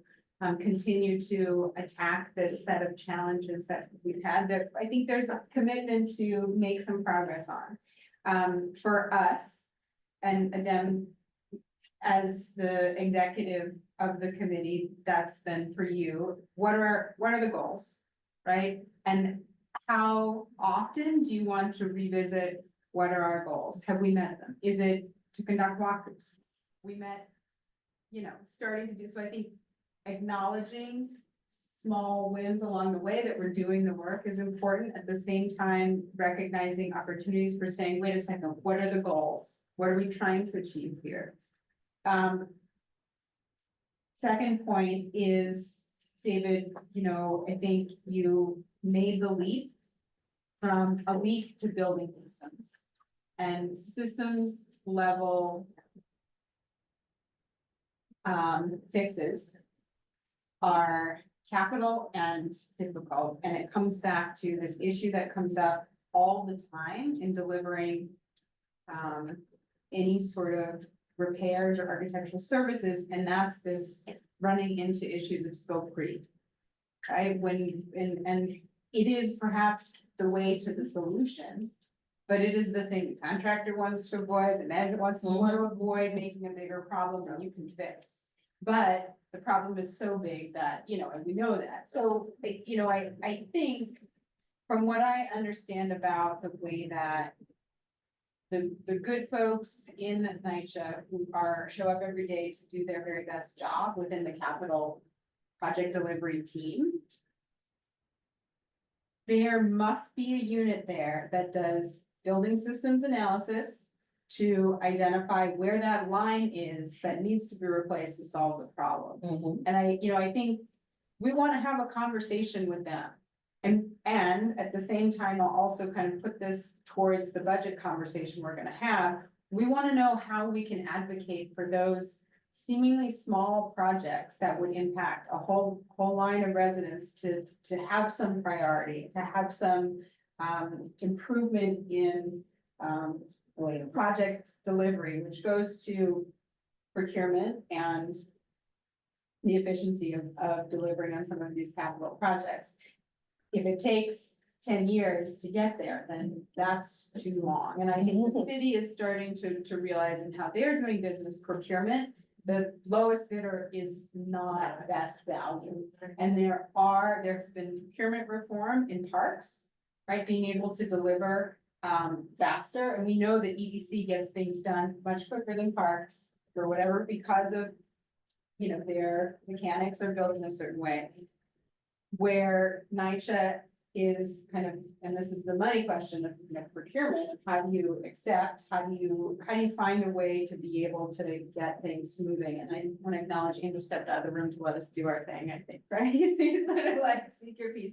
But and I say this as a professional who I am here for board service. I also have a bunch of ears, right, in the Rolodex who, if I'm able to have hypothetical conversations with them, not, on behalf of the board necessarily, but, to inquire and say, this is going on, how do we fix it? And then they say, we're curious, this is who you deal with. Oh, would there be interest in hearing about these issues that we've found? So I can be doing that and plug that in whenever it makes sense. And I will also, in that respect, I just thought about who I know at NYCHA, and a handful of different people doing different things. Their scope is different, and maybe they were there before, but they know who to connect with. And these are good people who don't make things go round, but they know they're embedded. And so, Town and Gown is also an entity within DVC that does a lot of work in figuring out how to pilot solutions. So if there are things that we've heard relative to, security systems, or, there are mechanisms for trying to, and NYCHA has worked with Town and Gown to get things piloted in different developments fast, and it happens, and there's some measure of responsibility, accountability that Town and Gown has to allow those things to happen. So, as a member of the committee, who doesn't, and this is a sort of hopefully compatible approach, Bev, to the way that you're talking about attacking the issue, and that's both and is hopefully something that, you know, why we're all here together. So to kind of do those things and, you know, if there is a point of legislation or sort of an opportunity to exercise our voice on something like procurement, right? That, you know, if we need to figure out how to crack the nut and open up the opportunity for NYCHA to be able to have some mechanism to accept dollars that come from somewhere, we can do that, right? That's why we have, do we understand the issue well enough to propose a solution? And not yet, but could that also be a part of, you know, how we're understanding issues? So I just want to throw those things out there, not to kind of, you know, have a solution, but what are the goals? A building systems level understanding of how to plan solutions and hopefully make those happen as priorities in NYCHA's capital process, and then doing what we can through this effort together to improve whatever those needs are, procurement or otherwise in NYCHA's capital process, which will undoubtedly, hopefully, and if we exercise our voice in a way, there's a professional community who will support us. Electives will support, once we say what the issue Yeah. is, how we want it to be addressed, then, you know, those technical points can get behind us, and put things where they need to be. All right, thank you. Ms. Glover, thank you so much. Sorry, but I have to No. leave. Don't worry. And I'm looking at these boxes of berries. Can I take them back? You more. Please. But those for the, board members. Listen, it was a pleasure. Thank you. Thank you. Thank you for letting me speak. I appreciate Of it. course. Thank you, Ms. Glover. Good night, good night. Good night, sir. Okay, I think that was a great conversation. Yeah. We're gonna move to the budget now. So I was looking it over, I don't know, Yeah, that's my budget paper. It's all right. So like, I wanna go through all of Like that. I'm saying, I left my homework at home. So the, The dog didn't for eat the it. capital, My cat. for the capital budget requests, so we had like some of the highest priority ones came out of this committee. So number one was to provide, funding for the development of affordable rental and cooperative housing at deeper levels of affordability, targeting households. That one, the agency What number support, is that? well, number one, Oh, Where? No. on the capital, fiscal year, I made the copy, but I ran out and left mine. yeah. Oh, we don't have a copy of that here? You don't have an, yeah. You don't have a hard copy? No, I'm looking at it on my computer. Okay. Angel, you don't keep a hard copy? Where's that at? It's in the drive. Oh, is it in the drive? No, go to the agenda for the meeting. I think it was sent January 30th. Look at it from my phone. Look up, just like search Angel, you'll have the agenda for this month, and then it's one of the three attachments. That's how I found. All the minutes here. it. You wanna go to the agenda, right? Yeah, the email with the agenda had multiple attachments on it. And one of them was the fiscal year 2026 preliminary budget. But in the meantime, I'll say that number one, that was what I just said, and the response was that the agency supports and can accommodate. A lot of the ones from what my review, and Angel, correct me if I'm wrong. A lot of them, the agency supported, that came out of this committee. Now, you know, the answers sometimes are kind of vague, like, you know, no, I mean, like, they're doing it, I guess, like, we talked about providing more housing for special needs, such as the formerly homeless, and, you know, we've seen projects come through the community for seniors and this, so I mean, they are doing it. I don't know, like, what else they're supposed to say, like, they are doing it, and I think we've seen, I mean, would we like to see more? Yes, but we are seeing projects that are encapsulating the spirit of what we've been asking for. All right, what I'm gonna say is, I don't wanna get on a 2-hour conversation about each Okay. one of these, but let's hit them quickly. Jessica, My only question is about this sort of response that we get where it says, we are, the agency will accommodate within their whatevers, and please remove the request yeah, to. Yeah. remove it. Yeah, no, is that just you know, We don't have to remove anything. that's, No, okay. right. so- Because if we remove it, is the fear that like, Then yeah, forget about it. Forget. yeah. Forget about it. Okay, so as long as there's an agreement that. No, I don't think we need to remove it. Yeah, Angel, am I wrong in saying we don't have to remove it just because they tell us so? No, right? We can. No, you could keep on whatever you want. We're not gonna remove anything just because they're saying so. Okay. Okay. Number two, so like what I'm so number two, they said they. Which page? I'm sorry. This is the first page. When I say two right now, it's two, we have the top two. Period, like of the whole budget, the capital budget. So. I'm not gonna go through all of them. They basically have been supporting some of them. Some of them I think maybe have to be reworded or we have to reevaluate how we asked it. Like number two, which I will touch on because it is very high up. It says agency supports but cannot accommodate resubmit requests. But now my thing is, if we resubmit it exactly the way it was submitted, that's not gonna change, Angel? Yeah, so those first two are not housing requests, those are land use requests. Oh, they are. Yeah, Yeah. and just a quick Oh, they answer are. on those. A quick answer on those. So those are the- What happened? No, go ahead. Number one, that it says providing housing for special needs. Yeah, I guess it is a land use thing, It's a because land they're use. developing. Yeah, Yeah. but what I was gonna say, since you brought that up, so on some of these, their responses are like, like, these are, we're always gonna ask for this, because we always want housing, no matter how much housing they build, or no matter how much housing they preserve. So that's kind of what those go to, the idea of removing or not, we'll talk about at budget, like how to approach this, there's a category, without getting into the weeds, called continuing support. So we're gonna figure out whether we should be shifting some of these, not all of them, into continuing support, because it's something that we're always asking Is for. that new? No, but it's hard enough to get you guys to pay attention. So I tried to take it easy. Appreciate So, So 6 and 7. so you guys you're at Six. six. Six. Your first one is six. 6, Not four? no, yeah, I'm starting to realize that land use things sound like they apply to us, but they don't. Hold on, let me double check something. But maybe 4 does.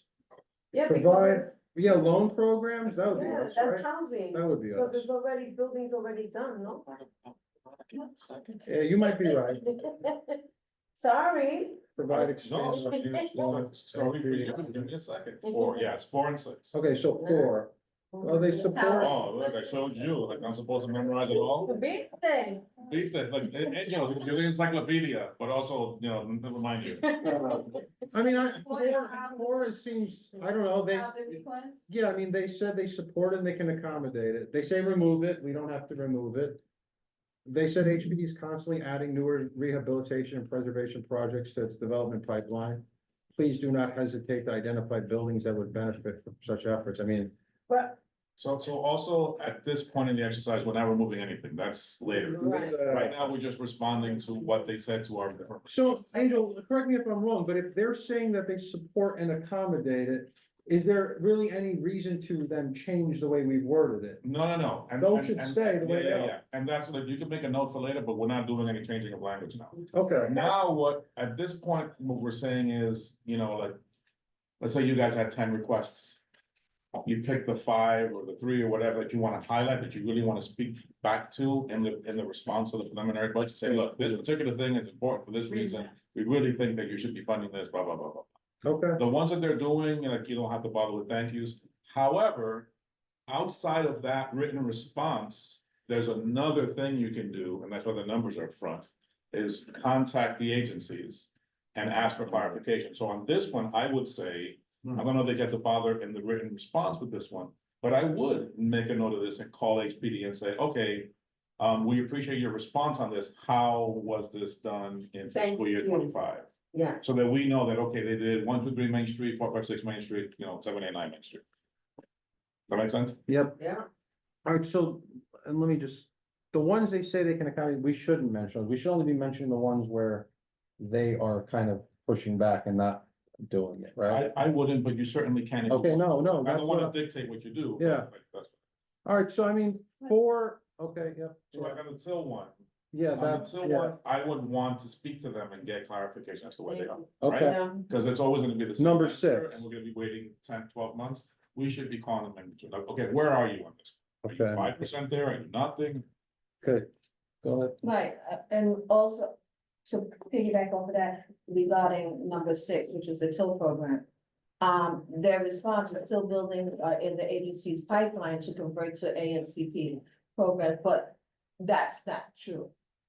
For these buildings these 2 buildings and probably a third one that came out of ANCP program, 313, Pleasant Avenue was part of a cluster buildings. They pulled out of it. And I was just looking at the documents that the city just recently sold that cluster, the last 2 parts of that cluster to the ANCP program just in January. And that's here in our community, 51 East 129th Street, and I think 1263 Park Avenue. Wait a minute, they put them in the ANC? They put them. in No, the don't ANC. tell me that because I got some, okay, I thought Tim was like. Yeah, they put them in there, January 8th or something like that. They just put them in. So you're saying that number 6, the 2 properties that we specifically referenced, this is not true about? It's not true. Okay, so then that's something we wanna follow up on. Relocated. For For repairs to put them into conversion? of I HVAC? think 129th Street, I Yeah. believe they're maybe almost out of the building. That they might be all the way out, but if you go on Arcus and pull up that address, you'll see. Now, my concern was when I looked up the paperwork, is that the 311 Pleasant Avenue is still somehow ending. Now, they got over $28 million. Cause it has how much the mortgages and stuff is, and it's just 2 buildings. Well, if it is 28 million, what's gonna happen with that 28 million? How are you doing that? Yeah. And the because it's supposed to be property for the building. That the ANC, my issue with the ANCP program and always been is that the housing is for people of 80% of the AMI and higher. They going up to, I think, 120. That TIL program was never like that. Now, I looked at other, and HPD gives us, Section vouchers. right, they talk about Section 8 vouchers. If you're a penny over, you're not getting it. So that's another issue. Affordability was the main goal of the TIL program. For people of low income below 80% of the AMI. That was the main goal. When the city had all these buildings and could not take care of them. Now, these buildings have been in these programs for some of them more than 20 years, waiting for home ownership opportunity. And because some of these buildings are not taking the ANCP program, they always get kicked to the side. I've been looking at the budget. Even money that's being allotted to the TIL program has been fluctuating. I think maybe 2 years it was 0, then it went down to -$1 that they was given. But the ANCB program, they give them millions and millions of dollars. There's a lot of benefit for the sponsors to do the ANCP program. They get a lot of kickback. That's not fair whatsoever, and it's not affordable. But it also takes away the home ownership. And it takes, right, All right, so then we can agree that this is, and that we'll mention this one, number 6. We're not mentioning number 4. The next one is, which one, would it be 16? Would that be our next one? Install security cameras. All right, so this one was agency supports but cannot accommodate resubmit request, and that's to provide funding to replace exterior lighting for housing developments not covered under the mayor's action. That's pretty good. We usually don't get as good explanations. Apparently, we've been getting better explanations. This says NYCHA appreciates the partnership of the council and other elected partners who funded many of the security enhancements that will improve the quality of life for residents. NYCHA is happy to work with our elected partners and stakeholders to identify funding for projects. which means they can get money outside their own capital budget to get things done. What I get- Was that public safety though? I remember. Is this public safety? It's housing, right? This is housing? Yeah, so so it's 4, 6, 17, am I missing any, or 16, I'm sorry, am I missing any? Angel? Those are all the ones for the capital. That's it, right?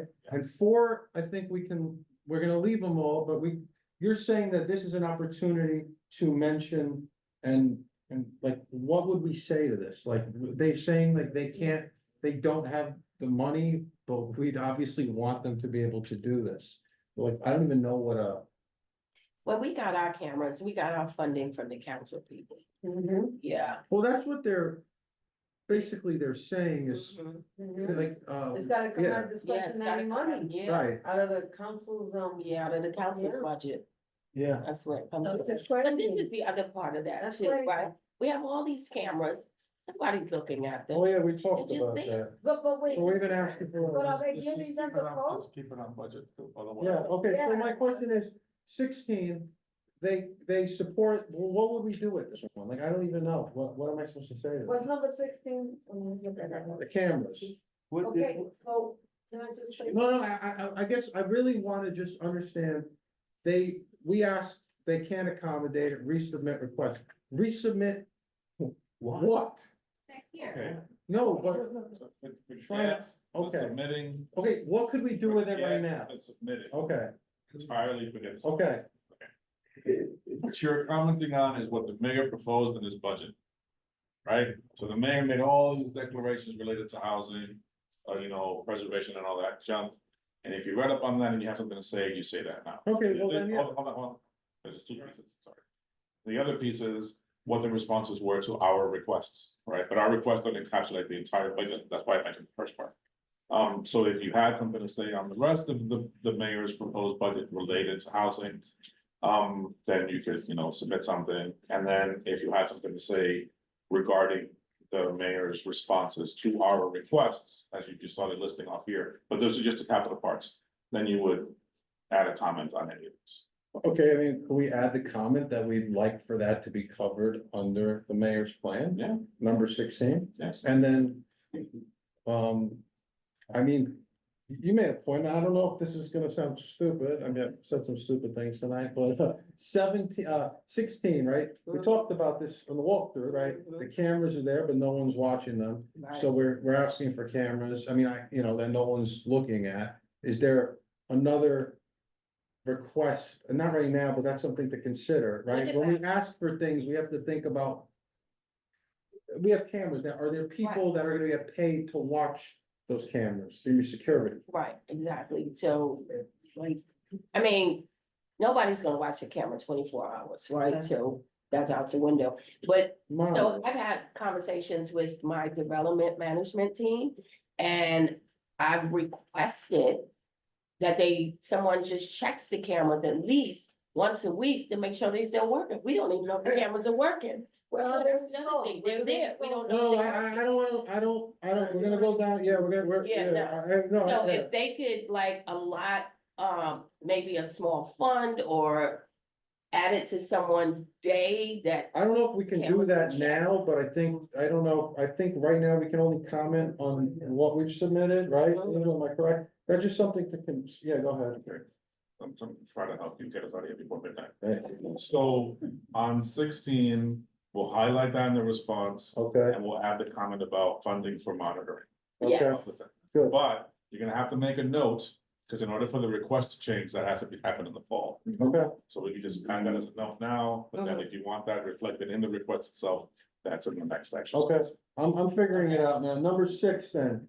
Beverly, I just wanna Beverly said that specifically, the 2 properties we referenced, this is not true, right? They said that it's being done, so we'd like to find out, they're saying that Till's buildings are in the agency's pipelines to convert, to ensure. So we just wanna know the status of where these buildings are, anything else? Identify which ones are. Identify which ones are actually in the pipeline, right?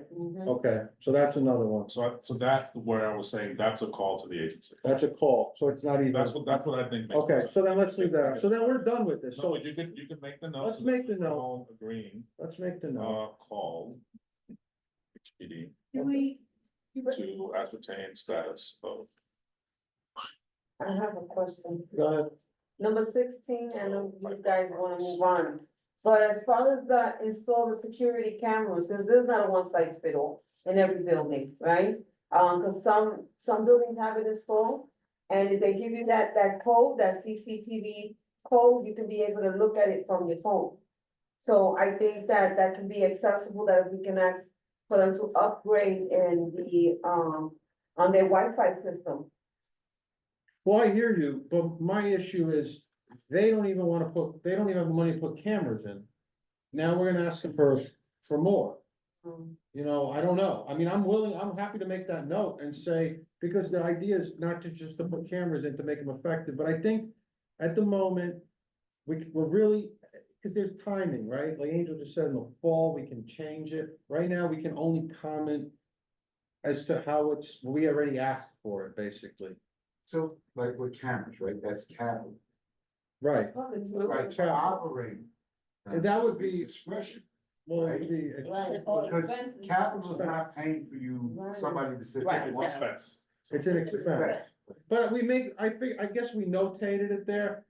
I think it'll end up being its own thing. It'll be an expense, like, Or maybe I don't know, I don't think it's- no, but we could make it that. No, we need to put it there. That's what I mean. Yeah. Oh, that's what I'm saying. Yeah, that's what I'm saying. So keep it in capital and the monitoring part. put Well, it in we're not expense. doing that right now. Oh, We're just okay. made a note. I We're mean, only, for fall. well, yeah, Oh. but we're barely getting through this Oh, okay. right now. So 16, we're just going to do what we said for now with that note. 6, we're gonna do the same thing. During the fall. Yeah. 4, we're leaving alone. We're just leaving it as it is. Jessica? And just generally, we would still want to make our case and statement that housing is super critical and really important to fund. Or is that being redundant? So sorry, this is Stephanie. I've had my hand up in regards to responding to the mayor's like preliminary stuff. He didn't say anything, at least from my understanding, he didn't say anything about housing in particular. He did say that he wanted to make sure that there was supportive housing. I know those were the only two things that I was listening out for East Harlem. So if we can respond in any way regarding those two things, I'm happy to provide language.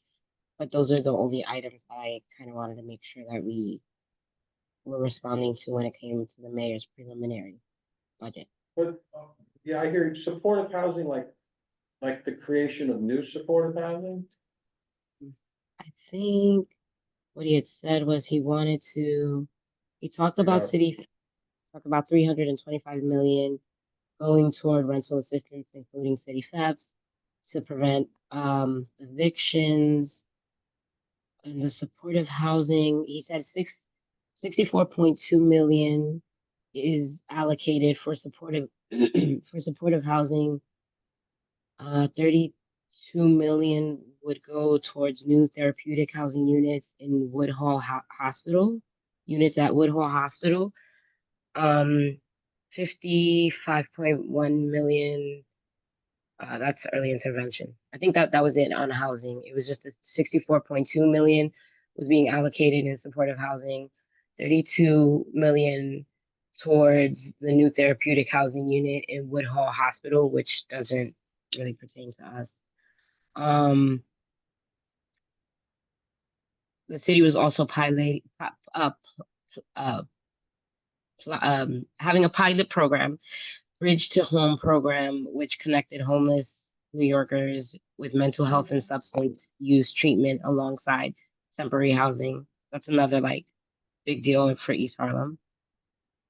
And I think All in our purview of this committee. those are just a few of that. And I'm again, But even the supportive housing, I if was it's gonna creation say- of new supportive housing, that would maybe be land use. I don't Yeah, think but that falls it under it. depends when they say supportive housing, they have. But to let me bring us specify back, that. the activity, the task here is to look at what's in front of us right now. And do this. You know, so, I mean, if it's on here, I think we're commenting on it, and if it's applying to this committee, we're commenting on it.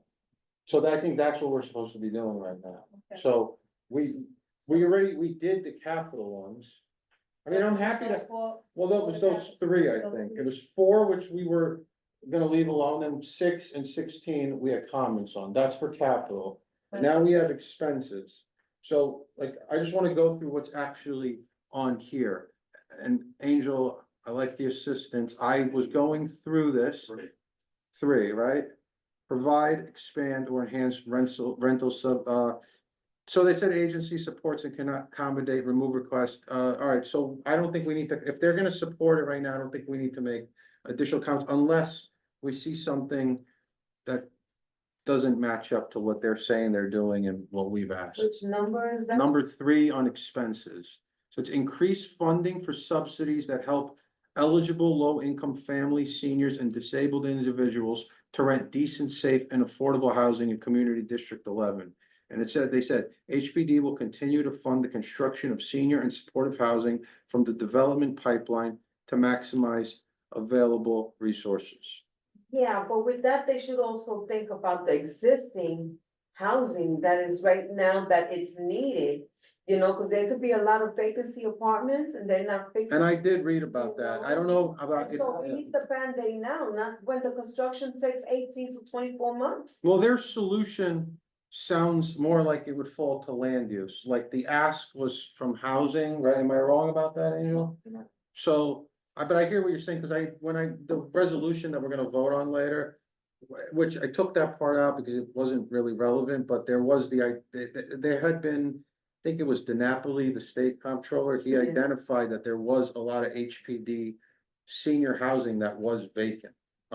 Right, so, again, though, I don't know if, could we make a comment? You can make that comment. We can make that comment, good, so that's a good one, okay? So whatever comments you guys are gonna have, send them to a dem within the next week, Okay, and then the dem has to provide them to the budget committee. that's fine, To the regular. that works. Okay, so then, that was 3, That was on the budget. when's the next one, is it 8, right? 8 would be, all right. Provide, expand, or enhance programs for housing inspections to correct code violations. And then agency supports and can accommodate, and specifically, we asked if they could increase funding for specialized enforcement programs such as the alternative enforcement program, the program preservation program, underlying conditions program, and the anti-harassment unit and inspections to correct code violations. It says the agency will accommodate this issue within existing resources.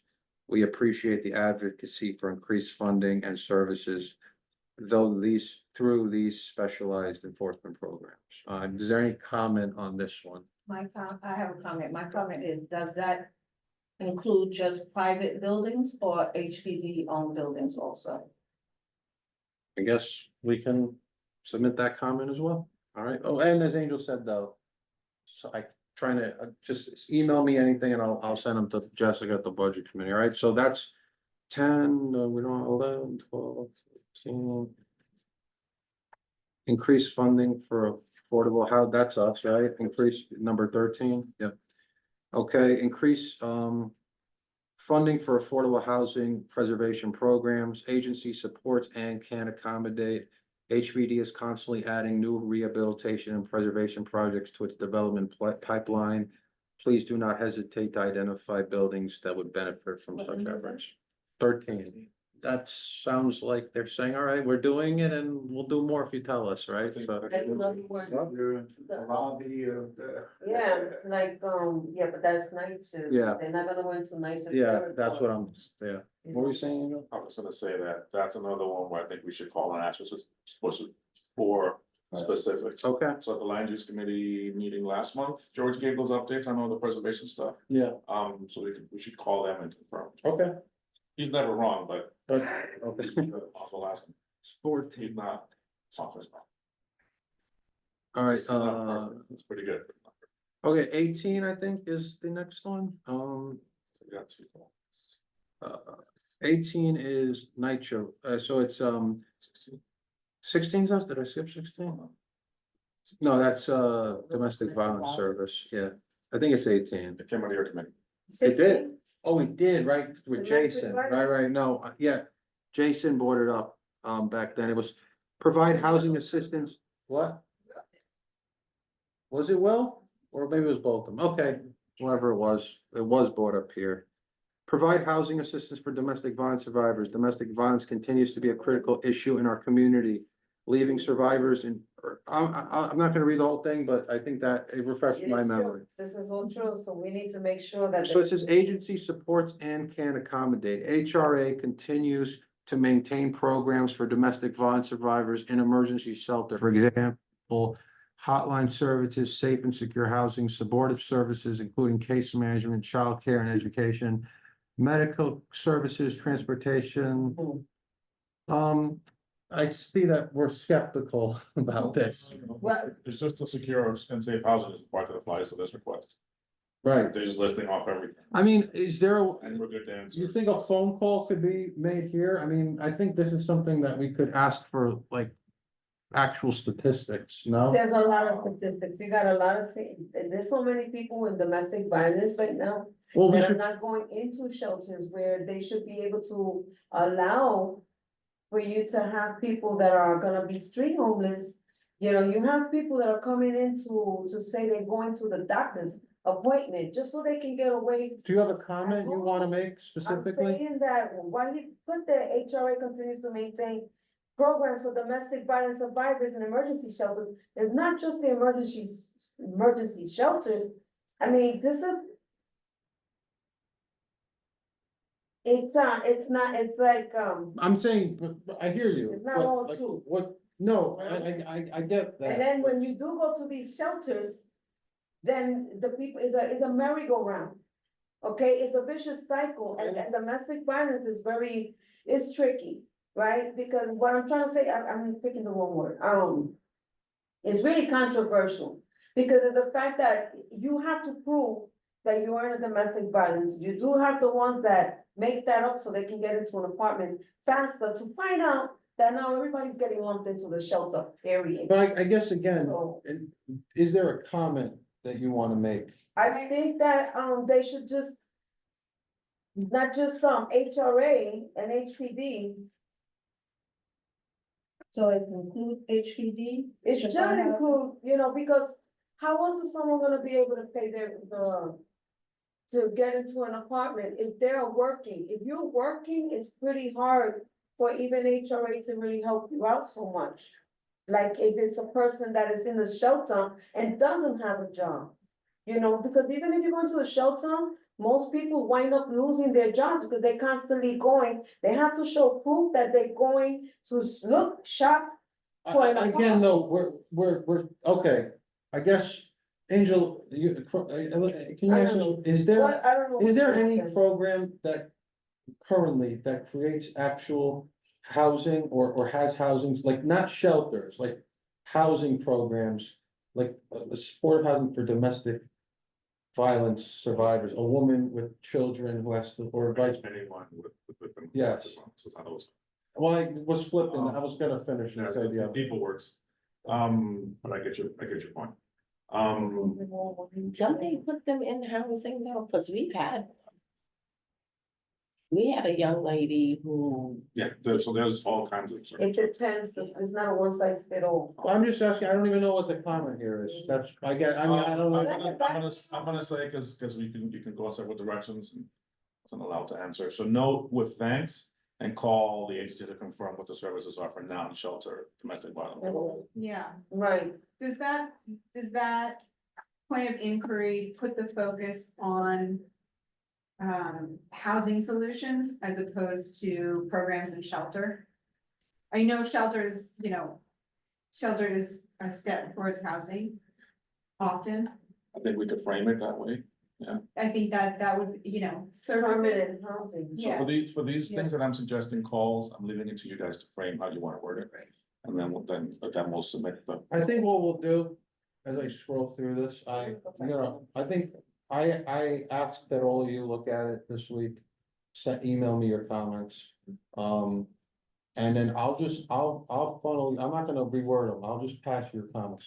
And I'll add my own, but I'll just be like a conduit for your comments to the budget committee, all right? So I think we'll just wrap this up. Should we just finish it? Oh, all right, I'm trying to power through. Okay, so what do we have left then? We had another, all right. Got me happy. I'm like, I'm in that limbo right now where I wanna, all right. So then was it 18? Was 18? All right, provide funding for additional service vans equipped. It's okay. Provide funding for additional service vans, equipment, staffing, and language assistance to assist NYCHA residents with annual recertifications. It says agency supports but cannot accommodate. Residents may complete their annual recertifications using the self-service portal and can visit the management office for assistance. The digital van also provides assistance and internet access. The schedule for the van is available and then they give their website. Residents can submit repair requests and concerns through the customer contact, My NYCHA app or website. NYCHA is happy to work with elected partners on increased funding and additional resources. I'm just looking at this, because they do not help people. Thank you. We have so many people who speak so many different languages, right? Like my development, we have a large population of Asians. There's nobody over there that speaks the language, and they're rude and nasty to the people that come over there because they don't understand. You know? So let's highlight, restate it in the statement, because if we understand, this is not happening. Right. They need to have There's not enough vans to translation go around services. for them to come. Maybe they can even just add the translation thing on That's there. what we do. I use That's what Google I do. Translate when I'm Yeah. doing- Sorry. This is number 18. No, we're now on, no, we're not on 19 yet. We're on In 18. the walkthrough, I recall, there was a point brought up of trying to set up an area where these types of, recertifications could be focused on by residents. So it's, it's not having, why don't all NYCHA developments have free Wi-Fi? Yes, they did. They do. We do. They do. All NYCHA developments have. Yeah. They should, all of them $14 should. off. Yeah. No, free, It's free. everywhere. Yeah. Okay. Well, sweet. Well, I can't speak to the ones, because I don't know some in the Bronx, they don't. What it's supposed to be. Some wait, in the building, but. You can't use it? Yeah. I have it individually in my house, Right. but it's supposed to be, But you have like your own, provider? right, but it's. But you're we don't- supposed to but we have- don't- We no longer have to pay for it, so it's free. Oh, it is free. Yeah. Okay. So it's free. Okay. You don't do it. So they actually, I was paying every month, and I went there to have them come fix something, and the guy told me, he said, oh, but you have free service. And I said, what do you mean free? I've been paying every month. You guys have been taking my money. Well, I So they mean, actually sent me okay. a $500 card back. Sent my Oh, money very back. nice. Yeah. 19, I think, is straightforward. I think we submitted it to the wrong agency. I think that we need to resubmit this to the Department of Finance. Which one? I'm sorry. 19. For 19. No, finance manages that program. We're asking these guys, Or they just, to raise awareness of. so are they just kicking the can now? Yeah. They like threw it on Department of Let me Finance. just say, yeah, the last, you know why I bring that I up? don't see that. He's right. 19? Number 19 Yeah, talks about says tree and. Tree and scree, it says Yeah. engagement of these programs are largely administered by DOF, not. Yeah, it is through the Department of Finance. The thing about it is that a lot of people don't know that that's the way they can get a deduction from their rent for those that cannot afford it. For the people with disability, that's how I encourage people, they say they can't afford the way they live. I ask, do you have a disability? Do you have Well, I a think senior? what, That helps them. So they do it. It They're makes just no saying that it's sense. administered by DLF, so To it's me- not inappropriate, it's under the HPD. I'd keep it right there. yeah, you wouldn't send it to DOF No. for the funding? The Department of Finance is the one who picks that up and sends you. No, what Angel's saying is that HPD is saying that they do promote awareness. But then they're like saying we, don't- it's weird. No, they're not saying no, they're just saying that it's largely administered by DOS. Well, right, but they're saying they can't accommodate it, which makes me, Yeah, Oh. forget them, we keep asking. all right, no, I just thought maybe finance could fund it. Yeah. I got you. Oh, okay. And then remember, being a pest. No, I wasn't saying it like that, I just thought. No, I'm maybe- not, I'm not Okay, offended. all right. I think we're marking up the right tree. Yeah, So yeah. 20 is no, 21, no, 22. 22 could be, provide funding for additional vouchers for seniors, returning veterans and their families. Agency supports but cannot accommodate. While the agency supports additional vouchers for households in need of rental assistance, Section A is a federal resource with limited availability and funding. And that might change. That's what. Yeah. It is, it may be non-existent. All right, but that's another meeting. Okay. 23, 24. So what we doing with 22? I mean, I don't know. Some of these, I just don't even know what, like, I don't know, what are you supposed to say? Like, they're saying there's no federal funding, I don't know. So But- on Really 22, don't know. I would suggest. Yeah, go ahead, Uh, no, yeah, please. I would include a note in the response, asking them to focus more of their vouchers on to serve these populations. Sounds good. Say that again, I'm sorry. Focus more So of their, they're saying that they're dependent on the feds to get more vouchers. So if they have 100 vouchers in their hand, they're saying that I can't get 120 because I'm dependent on the Fed, right? But you do have 100 and you could refocus within those 100. on where they get distributed, yeah. Okay. I mean, have different kind of sections, well, it's still Yeah. funny because the state, city, and. I think we're asking them to prioritize the vouchers they do have to to seniors, returning veterans and their families. So within what they have, we're saying prioritize these, so maybe allocate more within the existing And resources. families who have veterans, existing active duty veterans, because, You because they can't have contradict yourself. This is your request. that. It is. City FEP, I have a question. Does the City FEP's voucher cover veterans? Existing veterans that are now in the service and their families are doubled up with their families, they should be able to get Section 8. They should give it to them. Who's contradicting her? Nobody. You like it, veterans. Stephanie? I'm putting out the veterans, I'm saying existing, not just the returning veterans and their families. So you mean veteran? I wrote what you said. Yeah, but, okay, returning veterans, right? Okay, what else did you Alright. mean? And We'll their, do it in the fall. Yeah, because we And their can't change this families. now, that's the problem. All right. but I wanna make sure that they understand it's the ones that are active duty. Like the ones that are active duty and their families, not just the veterans.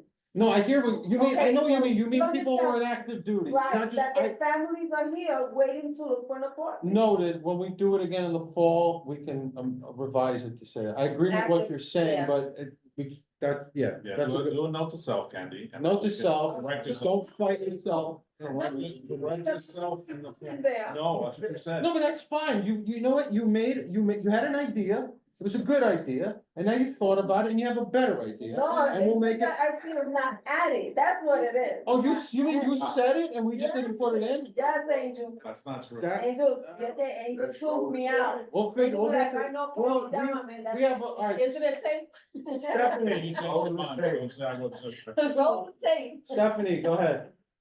Wondering, does City FEP's voucher also cover veterans? What? Can you say that again? Everyone.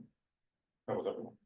Okay, covers everybody? That's, it's income based. Okay, There's another program that HPD has called Individual Placement and Assignment, I believe it's called IPA. It's also like a subsidy that HPD does.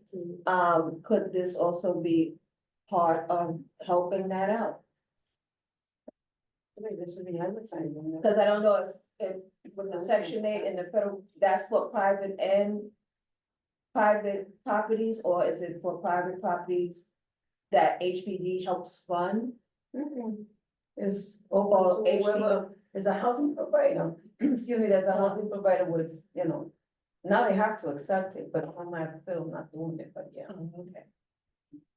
Okay, so I think we established what we're doing with 22, right? All right, so then what would the next one? 30? There's no answer. Yeah, I was just looking at 30 and I realized there is no answer. They give an explanation, but they don't give an answer. HR, so it's about, just so we're all on the same page. I think we definitely, even without the answer, keep that. Okay. As a highlight. Because people are getting evicted left. Funding for group presentation of tenants, basically, okay? And I believe that came from Jason, but I could be wrong. Yeah, It would be safe to say. yeah, so, yeah. 31, no, 32, what's the next one? Further down. 30. 52. Oh, 50, oh. Yeah. Well, at least we just skipped the whole bunch. Okay. Provide funding to expand or enhance community outreach to increase awareness regarding the senior citizen homeowners exemption and disabled homeowners exemption tax breaks are available to eligible homeowners. Agency does not support and cannot remove requests. I hate when they say like they don't support it. They said, and then they don't even say why. They just. How can they not support promoting their own program? Insanity. Good luck on what we're about to talk about right now, because we're literally a perfect segue into what we're about to talk about. All right, well, we're gonna, That was the last one. yeah, that's it, Yeah, right? so whatever else you got, send it to them. All right, good. Now we'll go. Let me find the agenda. And next week, in fairness to them. Thank you. So when is this due for us to have a complete? Have it to me, when's it, get the drop dead A week date? from today. Week from today? All right, so by Monday, 5 PM, you gotta get it. So I'm sorry, can I recap? We covered number 36, right? We covered all of them. Yeah. 36. I don't know if 30, I mean, you're asking if that, I gotta go back and see. Not 36:30. No, 36 was us, wasn't it? The funding, oh no, wait, that's not it. No, that's a different one. 36? 36. Funding is urgently needed for domestic violence Domestic prevention violence. and assistance. Yeah, but I don't know if that's programs. about housing. That was a different. That's a different one. We had that was, We had a yeah, different- that wasn't the one. DV. That wasn't about housing though. Yeah, Your DV, housing committee's DV one was 16. okay. 16, Right, I not, got that one down. Yeah. Yeah, So 36 is 36 not- was a DV one that came out of the health. Can I ask for a request that, all the ones that deal, all the priorities that deal with, housing, that you just put the list again, so when we do, I'll look through it again. so look, this is what I'll do for everybody. I'm I not can gonna. cut and paste them, put them in a document and send it. Well, what I'll do, just to make it easy, I'm not gonna make it that easy, but I'll email everybody and I'll just be like, expense capital, these are our numbers. And then Right, you that's can what cross reference. right, that's what I. But that's what I'm writing. So like, down. expense 1, 2, 3, and then and then you cross reference, all right? Exactly, And then you just send me the Yeah, comments and I'll send them to the Yeah. budget committee, all right? Yeah. So that we'll close that portion of our meeting up, and now we are going into, we should all have a copy of the resolution. We already basically passed this resolution, which was for the senior citizen homeowners exemption, where we were looking to expand the relief that it offers, the tax credits. right, We sent it initially to like Department of Finance. From what I understand, whoever we spoke to there was receptive to the idea, but it would actually have to get approved by the state. Right. So we basically modified this resolution to focus specifically on that ask for that program. And now the resolution is gonna be sent to all our state representatives. Jessica? question, Oh, great, yes. second, Okay, so there's a motion to approve by Jessica, seconded by Beverly. All those in favor? Aye. Aye. Any opposed? Any abstentions? Any present not voting? The motion passes. Thank you. Okay. It was a long meeting, but I do want to give the opportunity because I did ask them, and it came up at our last meeting, I'll give a brief summary and see if Dawn or Stephanie want to talk about it at all.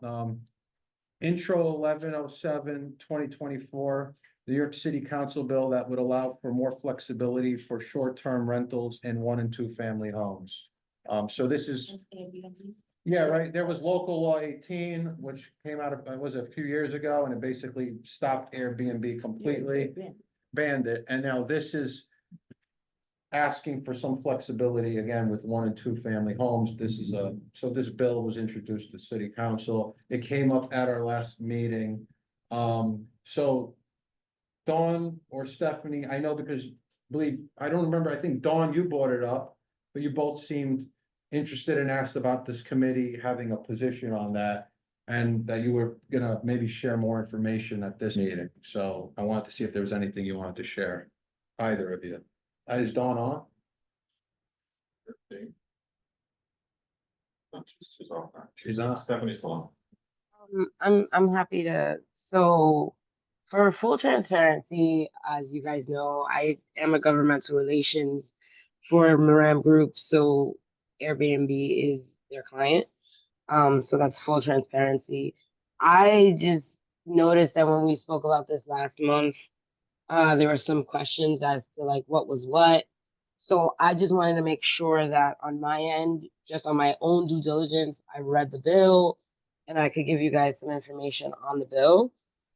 Basically, as you know, right now you can't get an Airbnb in New York. There is changes that they're trying to make, especially when it comes to dwellings of 1 to 2 family homes. Permanent, they have to have permanent occupancies. It has to be people who actually live there with proper registration. They can offer short-term rentals. That's what it's called. It's called a short-term rental. Up to 4 boarders, roomers, lodgers, and their children. The host does not need to physically be there. I believe somebody made a point last meeting saying that's important. I will leave that up to the committee members to speak on that. I don't know if that is of importance. There's the number of allowed residents, boarders, which is like 2, like I said, 2 to 4, including the family. The owners do not need to be in the home, but they need to have access to the home, a whole private access to the home. And what other requirements? Has to be registered host can rent their private home. It has to be their private home. It can't be like a re-rented home. And it just loosens up some of the restrictions that we once had, which, I mean, for some people who are small homeowners, I think this is a benefit to them. And I just think that before we go completely against it, we should really think about some small homeowners who want to keep their homes, and this is a way for them to financially keep their homes. That's it. Thank you. Anybody have any questions, comments, any thoughts, any opinions of their own about this? No, I have a question, Stephanie. I don't know if you know. Do you know when the city council would vote on this bill? So as of right now, this vote is still within the committee. Okay. So it's not pressing that we take a position, like that, we're not taking one this month, but I'm saying, is there a timeline on if we were to take a position, when we would need to have one if we wanted to? The way it would work is once it hits a certain amount of people and it gets voted out of committee, then it gets voted into full board. Right. So one committee is once it's like the bill is moving and we should do something. Right now, there's not that many members. I believe there's only like 11 members, or there were 11 or 12 members. One of the members was Councilmember Ayala, who signed off. I think they're really trying to flesh out the bill, look through it. There's been 2 rallies.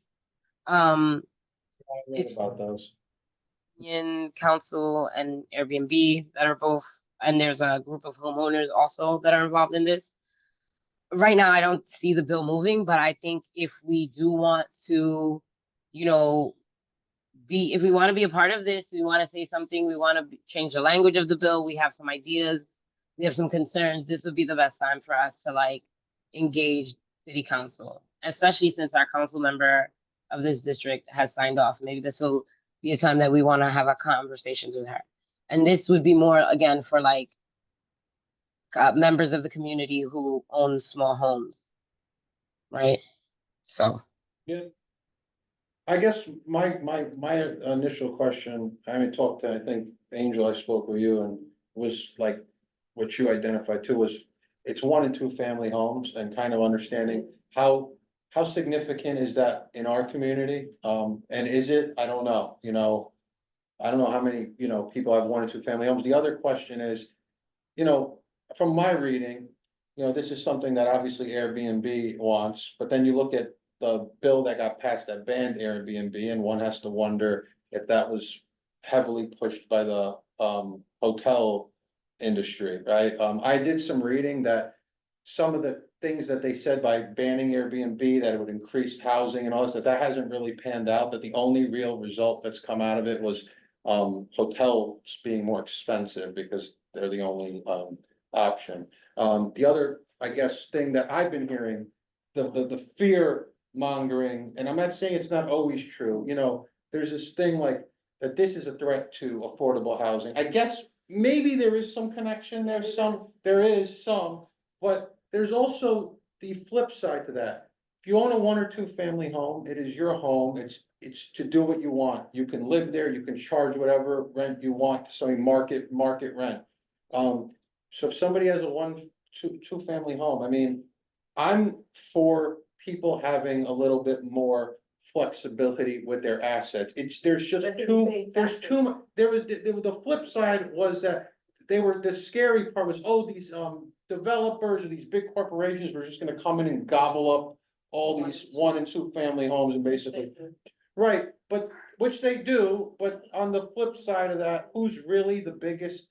I guess, my understanding right now is the biggest organization that's scared of this is the hotel industry, and I don't know if it almost feels like we could be getting played in between 2 big industries that are like battling it out themselves, and we have to kind of see what's true, what's scaring us, because I see benefits to this, but I don't see.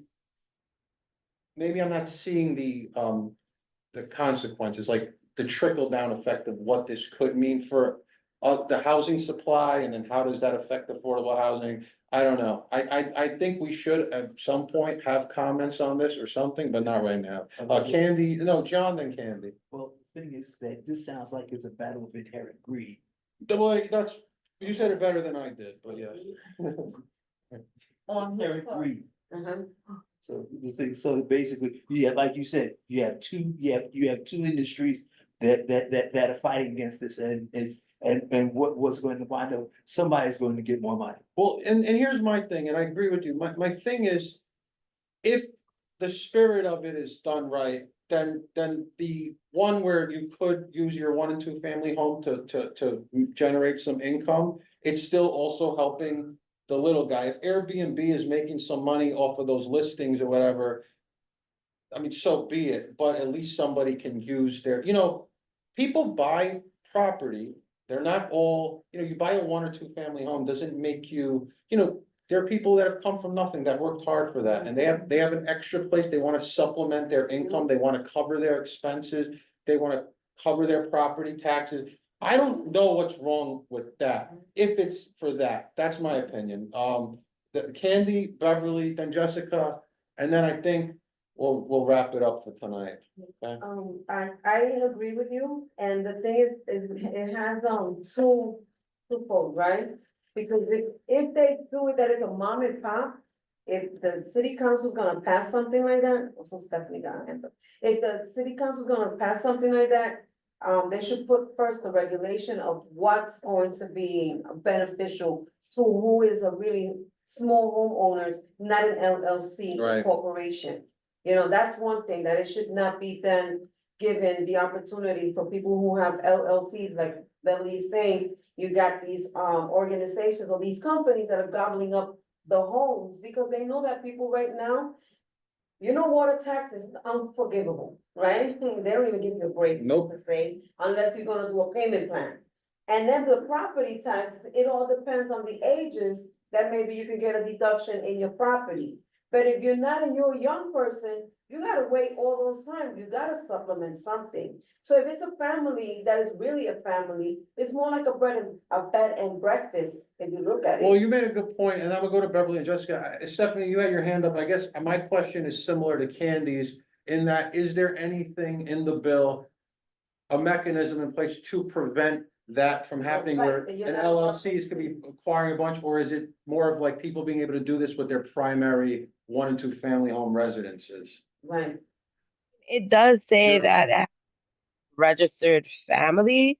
I don't know legally what that really means. Like, I don't know what's the common meaning of that. I'm happy to look more in detail in the law for you guys. I only had my hand up because I thought of two things. If this is moving forward, then maybe we wanna look at the numbers of how many small homes do we actually have in East Harlem that, and in the community district 11 that fits that criteria, basically to give us more reasons to have, uh, whatever. If we even have weight on this, like, cause if we only have 4% of that, do we really have Is it weight? worth- Yeah. But you're, That, and like I said, I'll look into, but it definitely says family registered home. So I can only mean a registered family, not like an LLC like Candy was saying. But that's something also that we can urge our elected officials to put into the bill, right?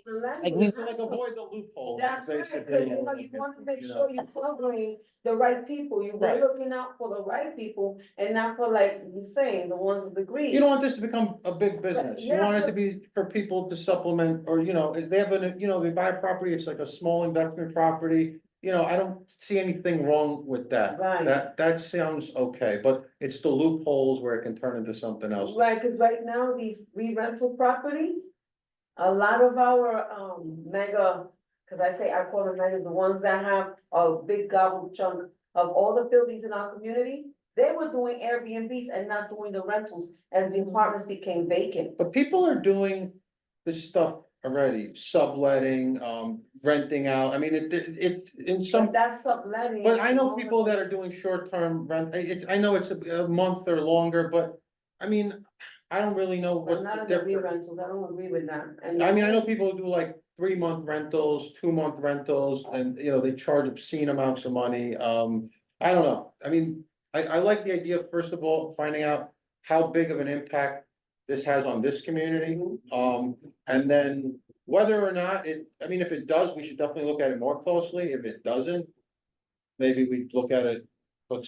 we don't have to comb through it as much, but I think the spirit of it is okay, just finding out though exactly who's this really intended to benefit is probably the best question to ask. Jessica, Beverly, and then I think that'll be it. So, I think ultimately we're trying to figure out how to positively impact the shaping of this legislation. And in order to do that, we need a little bit more information about what already exists in the bill and about what our district landscape is. And I just want to kind of spell out so that I understand the trade-offs here are that you're potentially losing housing by allowing this to happen, or you're losing the freedom to generate income by those who have or would have asset flexibility. So that's the Yeah. trade-off, right? So I think in order to assess that, whether it's good or maybe not so good, or who it benefits and how, would be to understand the scale of it in East Harlem. Yeah. And I don't know, if that data query would be something that George would be well positioned to, either point us in the right direction to do fairly simply, or to sort of, do for us. I don't know, But Well, maybe Angel, could yeah, you, can give us that find out if information. that's something you can get us? Yeah, because even right behind us, we have homeowners. There might be Well, something already, just to yeah. give us, I mean, it doesn't have to be, just to give us a scope of what our, 1 and 2 family homes ownership is in this community. And, I think that there are tools to be able to sort of do that analysis fairly quickly. Like I said, George could probably steer us in the right direction. Yes, look at this tool and you can, query it in this way. So, that's, I think, having a little bit of direction is something that may be advisable so that we have the right data to be able to say, okay, we're losing, 2,500 2-bedrooms to this, in which case we've said, wow, 2 bedrooms are what we actually need, and maybe this isn't such a good thing here for us. Yep. And that level of sort of data analysis is something I think we would really need in order to make, as opposed to just saying, generally, I feel like this flexibility and freedom from kind of an asset ownership perspective is good. You can agree on that, but if it's in opposition to what the overall community might be benefiting from as far as housing options here, maybe that's. Yeah, no, I hear you, I agree. My only thing is, again, it's just too much government, I own my house. We can't. I don't really need to worry, do I have to always macro level be subject to what the communities need? And I know I'm saying this as a community board member, but it's like, you should have certain rights to That's your some assets. freedom, right?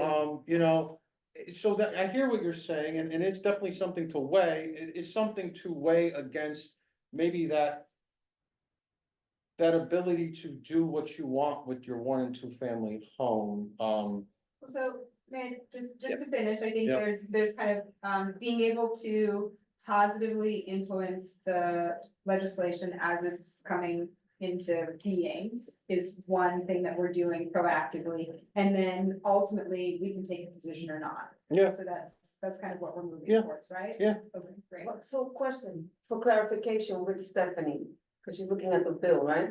Well, she looked at it, yeah. So does that include also HDFCs? Because I do hear about some people that are in the HDFCs, that they're also doing Airbnb in their building.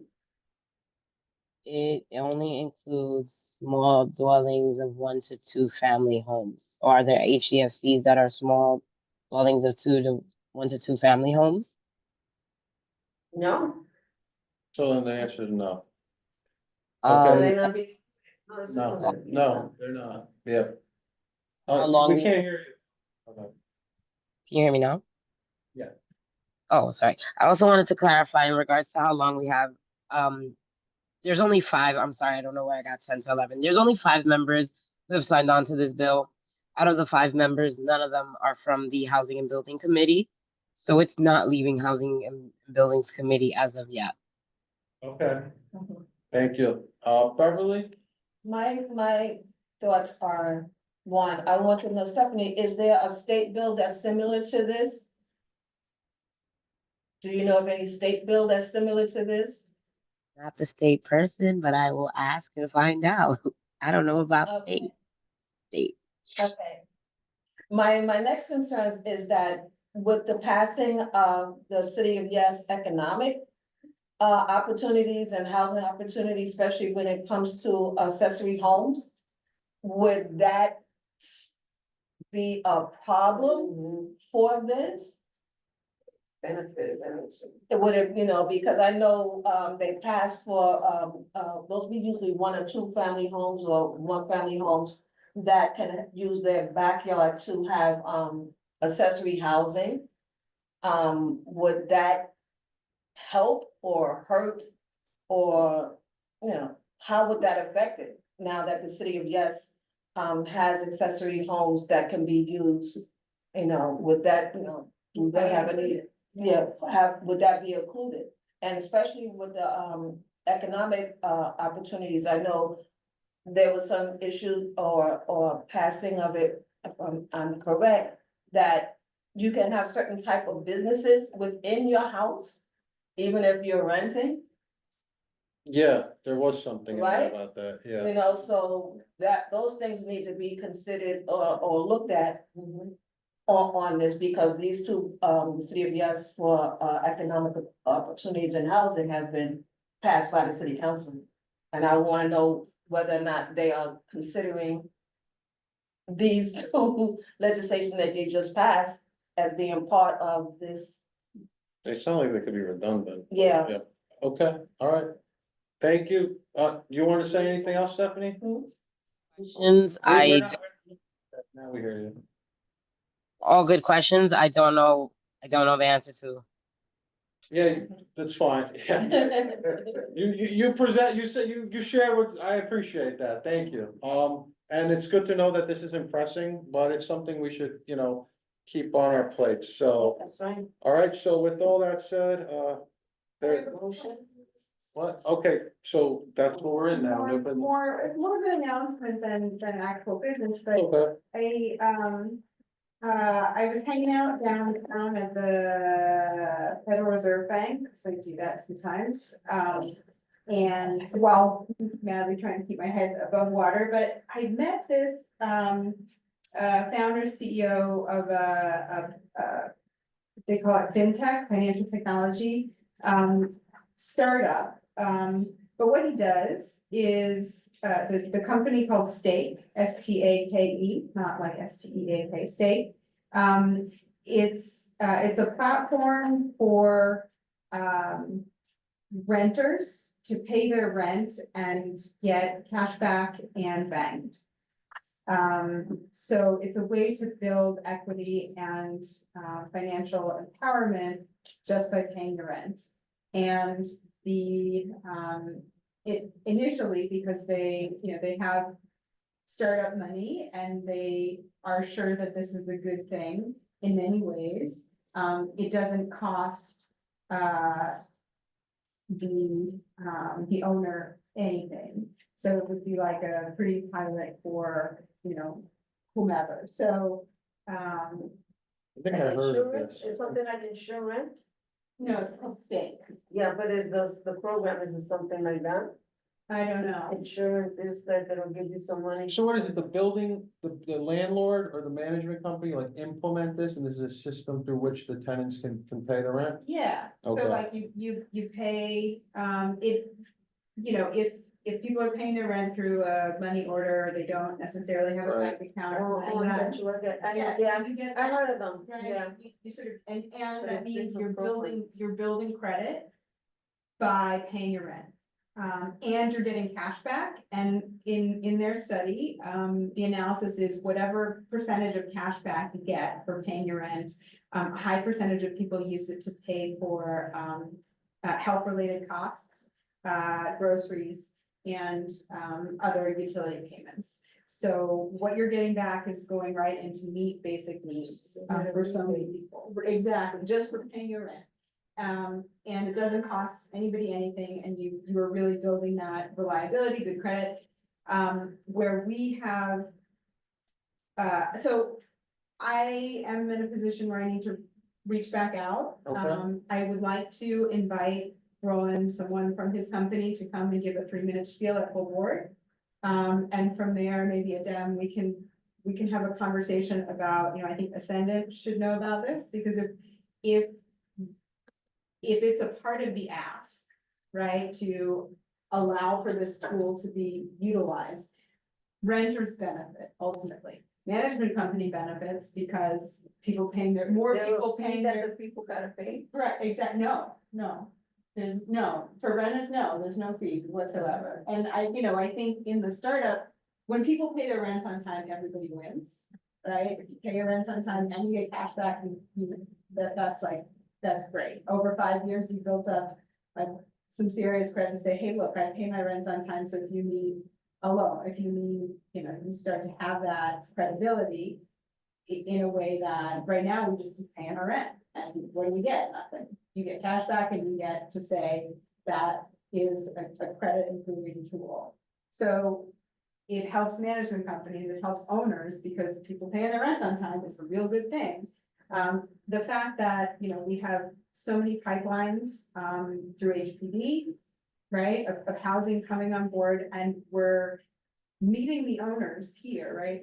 They come to us to tell us about these great projects. If we can ensure that there are opportunities for everybody who is going to land in these great projects to also be engaging in these financial empowerment tools, that means ultimately there's better outcomes for everybody. And why I approached him is because I said, you know, I live and advocate for a community that has a lot of housing opportunities and needs financial empowerment as a part of that point of stabilization in life and economic opportunity.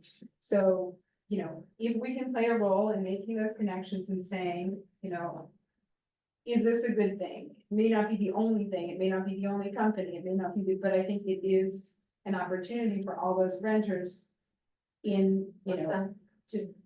Oh, yes.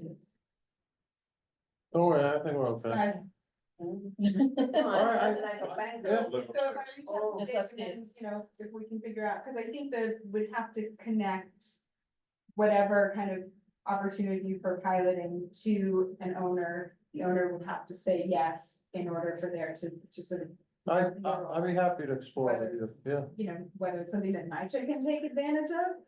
I don't know, maybe that's great, maybe that's, somebody just needs to say it and say, here, make a connection and figure out how to make it work. No, I like this, Everybody in yeah. NYCHA who pays rent on time, you know, there's a system. No, there are a lot of things, because there's like, this is definitely more, would be better for our community, because there's like, credit cards now that you could pay your rent with. But I like this because this is helping people who don't even have, you know, I think it's great. I'll be happy to talk to you about that. Okay, thank you. That's good stuff. All right, so that was, let's call that the new business, and then we'll do roll call. Stephanie Arroyo, The, Sam Brehan, President. David Giordano, President, John Green. Here. Christina Johnson. Jessica Morris. Here. Beverly McCollum, President. Don Sanders, I think, Loretta So, Yeah. Candy Vasquez. Yeah. Yeah. Thank you. All right, meeting's adjourned.